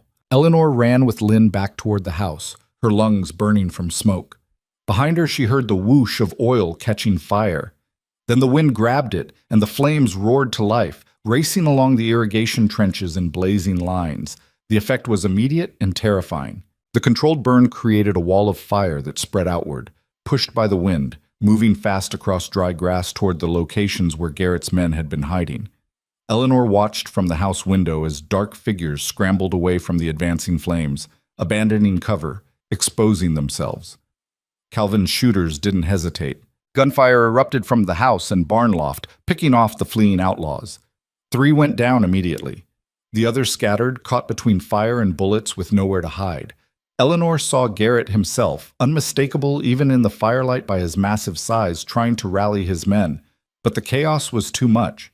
The gang broke, individual riders fleeing in different directions. They're running, someone shouted, but Rhett's voice cut through the celebration. Hold positions. This isn't over. He was right. Even as most of Garrett's gang fled, a small group was circling toward the main house's blind side, using the smoke and confusion as cover. Eleanor saw them moving and opened her mouth to shout a warning. Then the back door exploded inward. 2 outlaws burst into the kitchen where Mrs. Chen and the girls had been hiding. Eleanor heard screaming, the crash of furniture. She ran toward the sound without thinking, the pistol raised. The scene she found was nightmare. One outlaw had Mrs. Chen by the arm, his knife at her throat. The other was advancing on May, who'd backed into a corner clutching a kitchen knife. Everyone stop! The outlaw, holding Mrs. Chen, scarred face, wild eyes, jerked his blade closer. Drop your weapons or the old woman dies. Eleanor's hands shook. The pistol felt impossibly heavy. She'd shot Cole from a distance, fired at shadows. This was different. A man's face, real and human. Mrs. Chen's life balanced on the edge of his blade. I said drop it. Eleanor lowered the pistol slowly, her mind racing. If she dropped it, they were all dead. If she didn't, Mrs. Chen died first. Then May moved. The girl lunged forward with the kitchen knife, not at the man threatening her, but at the one holding Mrs. Chen. The blade caught him in the side and he screamed, releasing the housekeeper. Mrs. Chen dropped and rolled as the second outlaw spun toward May. Eleanor didn't think. She raised the pistol and fired. The shot caught him in the shoulder, spinning him around. He raised his own gun and Eleanor fired again, this time hitting center mass. The outlaw dropped. The scarred man, bleeding from May's knife wound, stumbled toward the door. Eleanor tracked him with the pistol, her finger tightening on the trigger. Eleanor, don't! Rhett's voice stopped her. He was in the doorway, his rifle trained on the fleeing outlaw. Let him go. He's done! The scarred man crashed through the door and into the night. Eleanor stood frozen, the pistol still raised, her whole body shaking. On the floor, the other outlaw lay motionless in a spreading pool of blood. She'd killed him. The realization hit like a physical blow. Eleanor's legs gave out and she sat down hard, the pistol clattering from her numb fingers. Is he... She couldn't finish. Rhett knelt beside the body, checking for pulse. He's dead. Mrs. Chen crawled to May, who was sobbing in the corner. Lynn appeared from somewhere and gathered her sister into her arms. The kitchen was destroyed, furniture overturned, blood on the floor, the acrid smell of gunpowder mixing with smoke from outside. Rhett moved to Eleanor and pulled her to her feet. "You did what you had to do. I killed him. You saved Mrs. Chen, saved May, saved yourself." His hands were firm on her shoulders. "That man broke into this house with a knife. He made his choice." Eleanor looked at the body, at the man she'd killed, and felt nothing. No horror, no guilt, no triumph, just a vast emptiness where emotion should have been. "Eleanor." Rhett's voice pulled her back. "Stay with me. I need you here." She forced herself to focus. "The others?" "Scattered. Jacob's men are pursuing the ones who ran. We lost 2 hands, Miller and young Jack. 3 more wounded, but they'll live." Rhett's face was grim. Could have been much worse. "Garrett? Got away. But he's down to maybe 3 men now, and the marshals should arrive by tomorrow." Rhett looked toward the window where the fires were starting to die down. "Your plan worked. That controlled burn saved this ranch." But Eleanor barely heard him. She was staring at her hands, seeing blood that wasn't actually there, wondering when shooting a man had become something she could do without hesitation. Mrs. Chen appeared beside her with a cup of something that smelled like whiskey. "Drink." Eleanor obeyed. The alcohol burned down her throat and pooled heat in her empty stomach. Mrs. Chen's face was pale but composed, her arm supporting a still shaking May. "Thank you," the housekeeper said quietly, "for my life." Eleanor wanted to say something meaningful, but the words wouldn't come. She just nodded. The rest of the night passed in a blur of activity. The fires were extinguished before they could spread beyond the original barn. The wounded were tended. The dead, both ranch hands and outlaws, were laid out in the storage shed until morning. Eleanor found herself in her office as dawn approached, unable to face her bedroom. She sat at her desk, staring at nothing, her mind replaying the moment she'd pulled the trigger. The way the outlaw's expression had changed, how he'd fallen. A knock at the door. Calvin entered without waiting for permission. "You should be resting." "I can't." Eleanor's voice sounded hollow, even to herself. "Every time I close my eyes, I see—" "I know." Calvin pulled up a chair and sat heavily. "First man I killed, I was 19. Cheyenne raid on a wagon train. He had a hatchet and I had a rifle, and there wasn't any choice about what happened next." He paused. "Took me a long time to make peace with it." "How?" "Realize that being willing to kill when necessary doesn't make you evil. It makes you capable of protecting what matters." Calvin met her eyes. "You saved lives tonight. That's what you carry forward, not the killing." Eleanor wanted to believe him, but the weight in her chest suggested it wasn't that simple. "The ranch hands are talking," Calvin continued, "about how the Boston woman created a fire trap that stopped Garrett's gang, how you shot a man who had a knife to Mrs. Chen's throat." He smiled faintly. "They're calling you the Iron Lady," meant as a compliment. "I don't feel like iron. I feel like I'm about to shatter." "That's because you're still human. The day you stop feeling is the day you should worry." Calvin stood. "Get some rest. That's an order from your employer." After he left, Eleanor sat alone with her thoughts. Through the window, she watched the ranch slowly come back to life.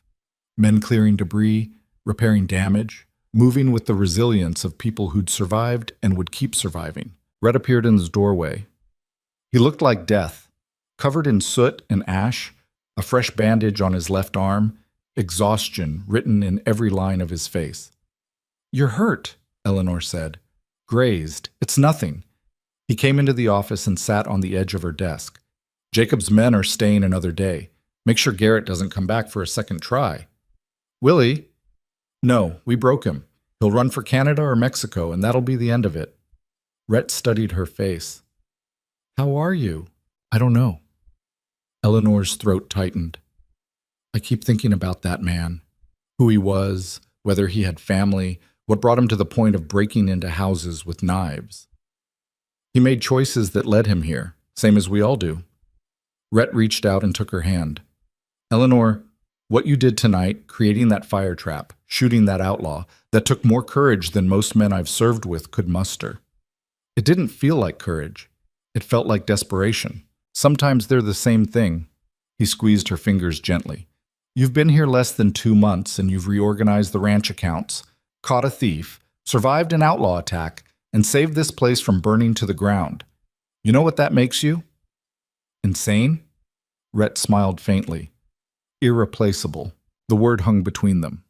Eleanor looked at their joined hands, his scarred and calloused, hers ink-stained and shaking.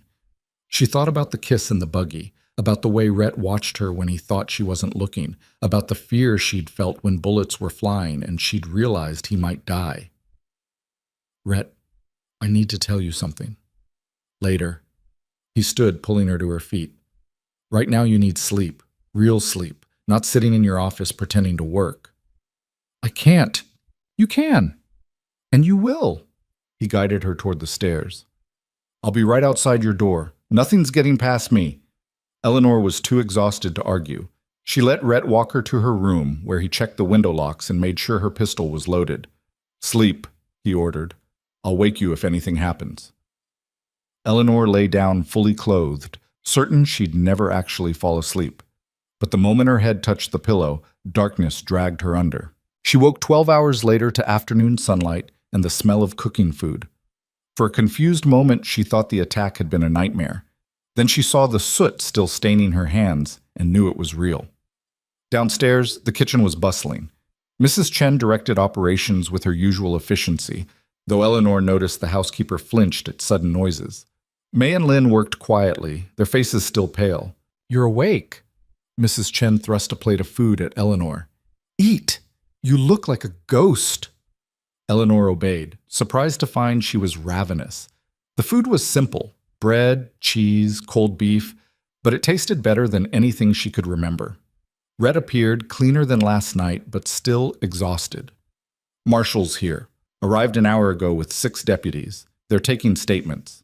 Did they find Garrett? Trail went cold 20 miles north. He's in the wind. Rhett poured coffee. But the marshal arrested the 3 outlaws we captured. They'll hang for murder and arson. Eleanor felt nothing at that news. Just the same hollow emptiness that had settled in her chest since she'd pulled the trigger. The marshal was a lean man in his 50s with sharp eyes and a no-nonsense manner. He questioned Eleanor in Calvin's office, writing down every detail of the attack. You shot one of the intruders? Yes. From what distance? Maybe 10 feet? He was threatening Mrs. Chen. The marshal's expression didn't change. First time you've killed a man? Second time. Eleanor's voice stayed steady. I shot one of Garrett's gang during the stagecoach ambush 6 weeks ago.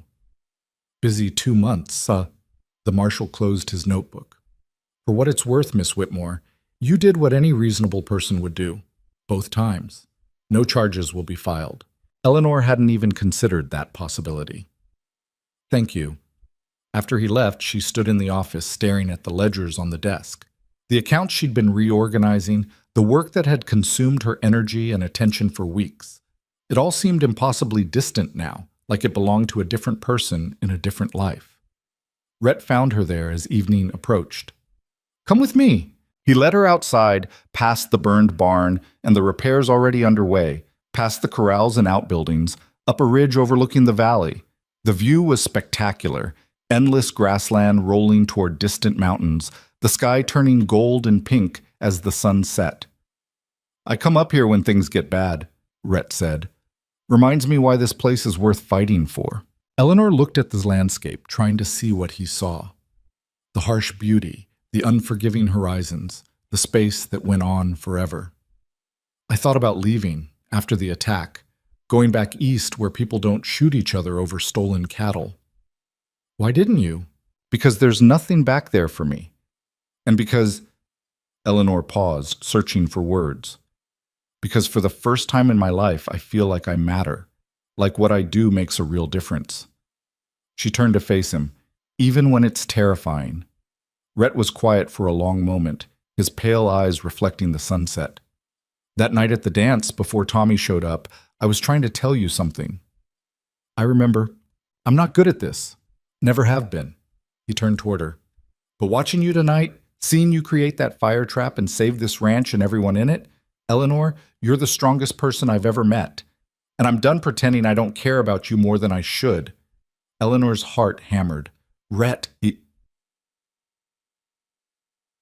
Let me finish. He took her hands. I know I'm not educated like you. I know I'm rough around the edges and probably not what you imagined for yourself back in Boston. But I'm asking anyway. He paused. Stay. Not just as the household manager. Stay as someone who belongs here. With me. The weight of the question settled over Eleanor like a physical presence. This was it. The moment where she chose. East or west. Safety or risk. The ghost of who she'd been or the person she was becoming. She looked at Rhett's face, scarred and honest and waiting. She thought about the ranch spread out below, the work still undone, the life she could build here. She thought about fear and courage and the thin line between them. Yes, Eleanor said, I'll stay. Rhett's expression transformed. He pulled her close and kissed her, gentle this time, full of promise instead of desperation. Eleanor leaned into him, feeling the last of her old life fall away. When they finally broke apart, the sun had set completely. Stars were beginning to emerge in the darkening sky. Thousands of them, more than Eleanor had ever seen in Boston. We should get back, Rhett said. People will talk. Let them talk, Eleanor smiled. I'm done caring what people think. They walked down the ridge hand in hand toward the lights of Blackstone Ranch glowing against the darkness. Behind them, the Wyoming wilderness stretched out vast and dangerous and full of possibility. And for the first time since leaving Boston, Eleanor felt like she'd finally come home. The week after the attack passed in a strange haze of normalcy and change. The burned barn was torn down and rebuilding began immediately, ranch hands working from dawn to dusk. The wounded recovered slowly, though Miller would never regain full use of his arm, and young Jack's family took him back east where bullets and fire weren't part of daily life. Eleanor threw herself into work with renewed focus. The accounts needed reorganizing after the chaos, supply chains had to be reestablished, and insurance claims required mountains of documentation. But something had shifted in how the ranch hands treated her. They called her Miss Whitmore now with actual respect, instead of mocking formality. When she asked questions, they answered fully, instead of offering vague half-truths. The woman who'd arrived desperate and frightened 2 months ago had become someone they trusted. You're different, Mrs. Chen observed one morning as Eleanor reviewed inventory lists in the kitchen. Quieter, harder. Eleanor looked up from her papers. Is that bad? It's necessary. The housekeeper poured fresh coffee. This territory breaks soft people. You survived by becoming less soft. She paused. Just don't become so hard you forget how to feel. The warning stayed with Eleanor throughout the day. She thought about it while working, while eating dinner alone in her office, while lying awake at night staring at the ceiling. Was she becoming hard?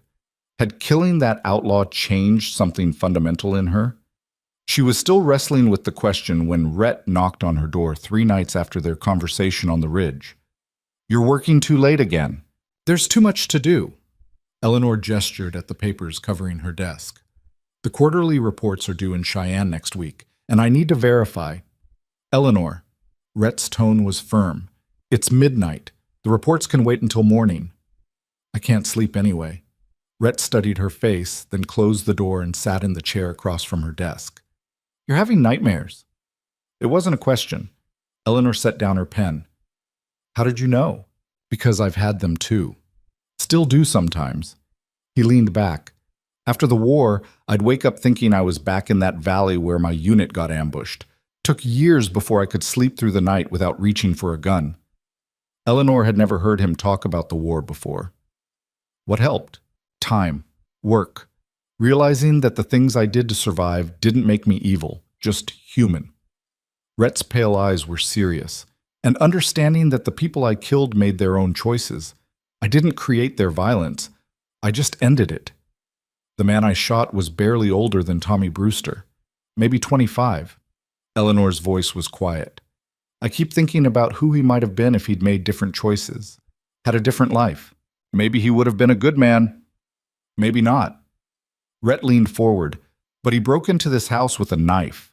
He threatened Mrs. Chen's life.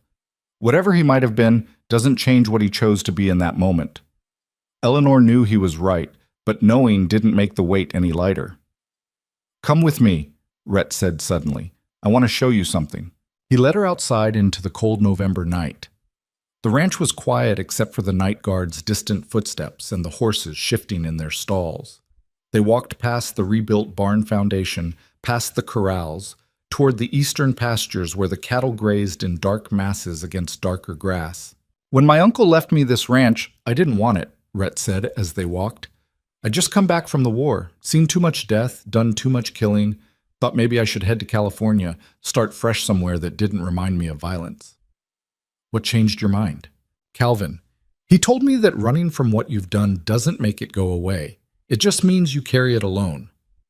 Rhett stopped at a fence line and stared out at the sleeping cattle. He said the only way to make peace with the hard things was to build something good on top of them. Create life where there'd been death, purpose where there'd been waste. Eleanor understood. "So you stayed?" "I stayed. Built this ranch into something that matters. Hired good people, treated them fair, created something lasting." He turned to her. "The man you killed? He's gone. Nothing changes that. But what you do with the life you saved, Mrs. Chen's, May's, your own, that's what defines you, not the bullet." The word settled something in Eleanor's chest. She'd been so focused on the moment of killing that she'd forgotten the reason behind it.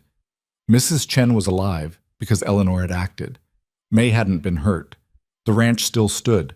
That had to count for something. "Thank you," she said quietly. Rhett took her hand. "You're welcome. Now let's get you to bed before you collapse from exhaustion." They walked back to the house in comfortable silence. At the stairs, Rhett paused. "Eleanor, about what I said on the ridge, about you staying with me, I meant it, but I want you to be sure before—" Eleanor kissed him, cutting off whatever disclaimer he'd been about to make. When they broke apart, she smiled. "I'm sure." "Good." Rhett's expression was relieved. "Because Calvin's been pestering me for 3 days about when I'm going to make an honest woman of you." Eleanor laughed, the sound surprising her. "Calvin said that?" "In cruder terms, but yes." Rhett brushed a strand of hair from her face. "Though I was thinking we might wait until spring. Give people time to get used to the idea. Let you be certain you're not just choosing me because I'm convenient." "You're many things, Rhett Mercer. Convenient isn't one of them." "Fair point." He smiled, the expression transforming his usually serious face. "Spring, then?" "Spring," Eleanor agreed. But winter came first, and with it new challenges. Snow buried the valley in December, isolating the ranch for days at a time. Supplies ran low despite Eleanor's careful planning. 3 horses went lame from bad feed one of the vendors had delivered, sparking a legal dispute that consumed weeks of Eleanor's time. And in January, word came that Garrett had been caught. The territorial marshal arrived personally to deliver the news. Garrett and the surviving members of his gang had been arrested in Montana after attempting to rob a bank. 2 were dead from the shootout. Garrett himself was wounded but alive, awaiting trial. "They'll hang him," the marshal said matter-of-factly. "Multiple murders, arson, armed robbery. Judge won't even need an hour to decide." Eleanor waited to feel something, relief, satisfaction, closure, but the news just felt empty. Garrett hanging wouldn't bring back the men who died, wouldn't erase the nightmares, wouldn't change anything except removing one violent man from a territory full of them. "You all right?" Rhett asked after the marshal left. "I don't know what I'm supposed to feel." "Whatever you feel is fine. There's no right answer." He pulled her close. "He's done. That's what matters." February brought illness to the ranch. Half the hands came down with influenza, forcing Eleanor and Mrs. Chen to reorganize everything around diminished manpower. Eleanor spent exhausting days nursing sick men, keeping accounts, managing reduced work crews, and trying not to collapse from her own exhaustion. She was in the bunkhouse checking on the recovering hands when Calvin found her. "You look terrible," he said bluntly. "Thank you. Very encouraging." Eleanor wiped sweat from her forehead. "Morrison's fever finally broke this morning. I think the worst is past." "Good, because I need you at the main house. We have visitors." Eleanor followed him back, confused. The ranch rarely had visitors in winter, but 3 horses stood at the hitching post. Good quality animals, well maintained. Through the window, she could see well-dressed strangers in the sitting room. "Who are they?" "Representatives from the Territorial Cattlemen's Association. They want to talk about your accounting system." Calvin's expression was proud. "Word got out about how you reorganized our books. caught the theft, implemented new verification processes. Now they want to know if you'd consult with other ranches. Eleanor stared at him. What? Pays good. You travel to different ranches, assess their accounting situations, set up similar systems to what you built here. Calvin opened the door. Could make you financially independent, give you real standing in the territory. The offer was tempting. Financial independence meant security, meant never having to depend on anyone's charity again. But it also meant leaving the ranch for weeks at a time, traveling across a territory that had tried to kill her multiple times. I need to think about it, Eleanor said. The meeting was professional and surprisingly respectful. The association representatives, 2 older ranchers and a younger man introduced as the territorial accountant, listened as Eleanor explained her system. They asked intelligent questions, took detailed notes, and offered terms that made Eleanor's head spin. $200 per consultation, plus expenses. Potentially 5 or 6 consultations over the spring and summer. More money than she'd ever imagined having. After they left, Eleanor sat in Calvin's office trying to process the offer. Financial independence, professional recognition, the chance to build something beyond just surviving day to day. But it meant leaving. Even temporarily, it meant leaving the ranch, leaving Rhett, stepping back into the wider world she'd fled from. She was still wrestling with the decision when Rhett found her that evening. Calvin told me about the offer. It's a good opportunity. Eleanor stared at the contract the association had left. More money than I'd make in 2 years here. Then take it. She looked up, surprised. Just like that? Just like that. Rhett sat across from her. Eleanor, you're brilliant at this work. You reorganized this ranch's entire financial system in weeks. Other ranches need that expertise. He paused. And you deserve to be recognized for it. But it means leaving, traveling, being gone for weeks. I know. Rhett's expression was steady. And I'll miss you every day you're gone. But I'm not going to hold you back from opportunities because I want you close. That's not love. That's possession. The word love hung between them, acknowledged for the first time. Eleanor felt tears prick her eyes. I'm terrified, she admitted, of leaving, of traveling alone, of putting myself back out in a territory that's tried to kill me twice.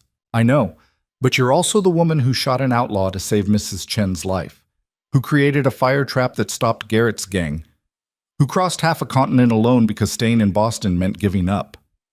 Rhett reached across the desk and took her hand. You're not that frightened girl who arrived here anymore. You're someone who survives. Eleanor looked at their joined hands, calloused and ink-stained, marked by work and violence and determination. He was right.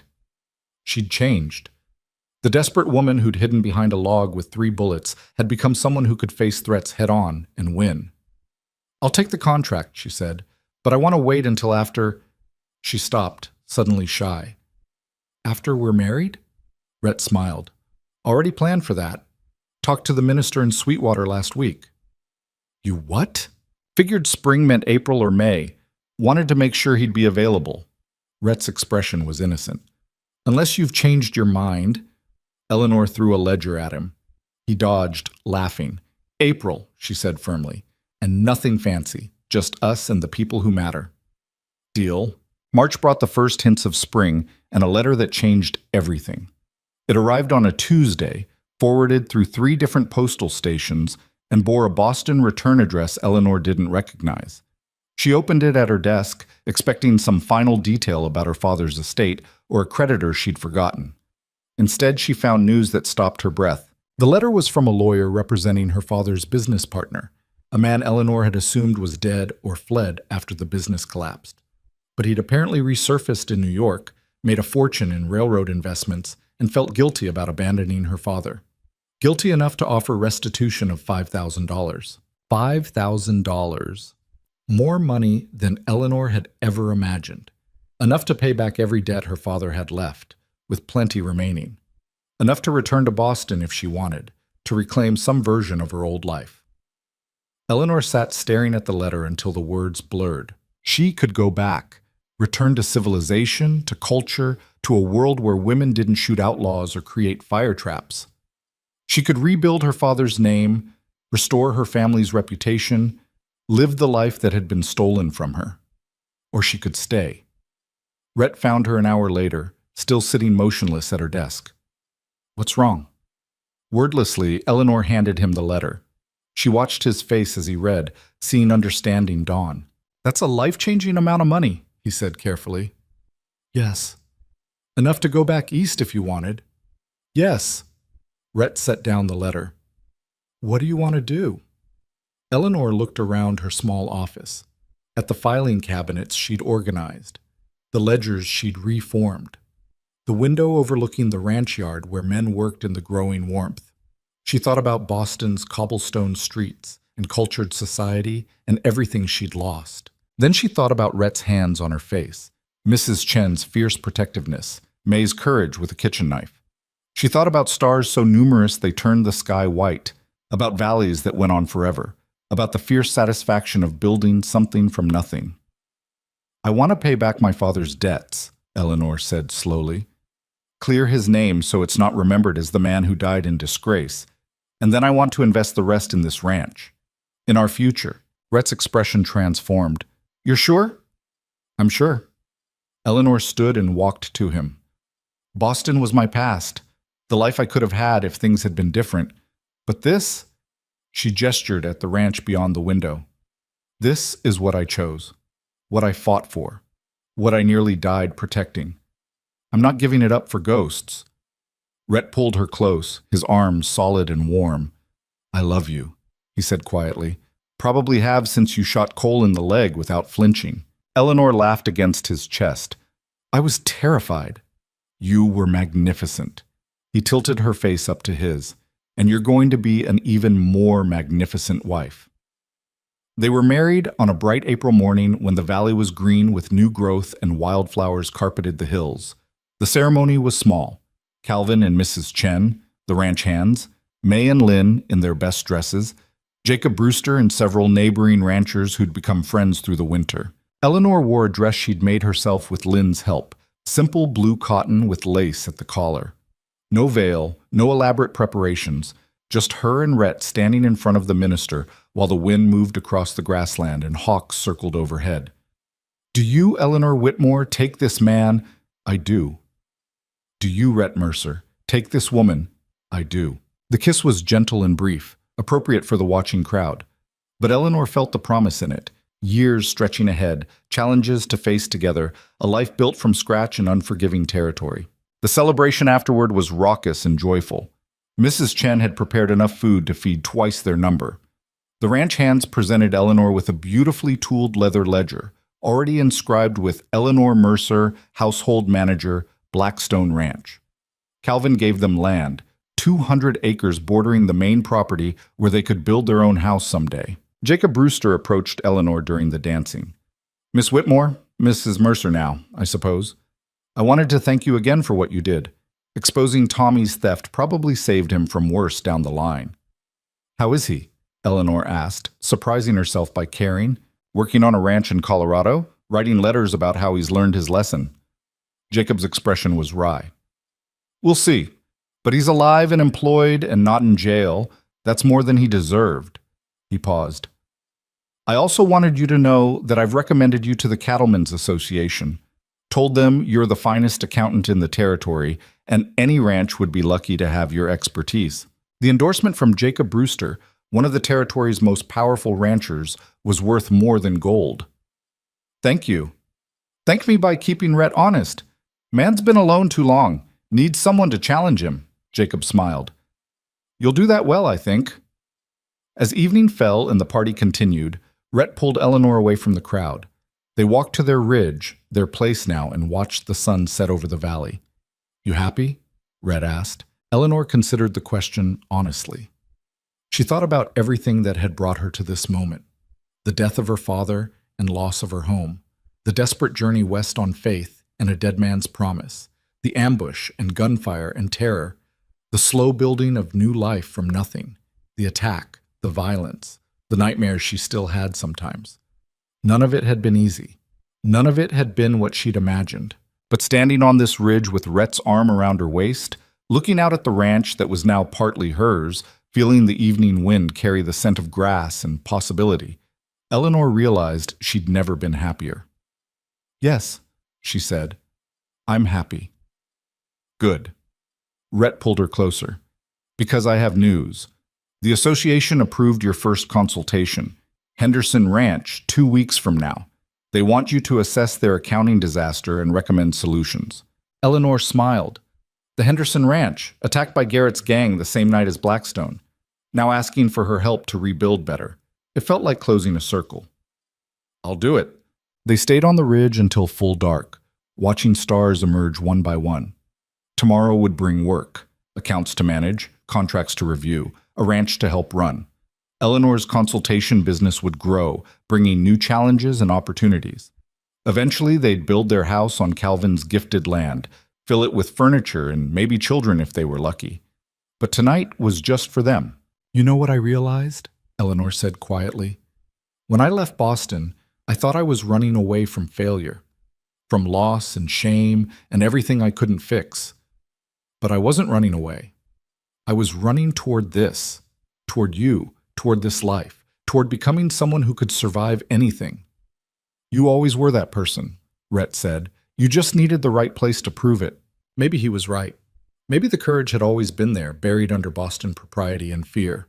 Or maybe the territory had forged it from raw desperation and the simple need to survive. Eleanor would never know for certain. But it didn't matter. She was here now in this place she'd helped defend and build. The frightened woman who'd arrived with nothing had become someone the territory respected.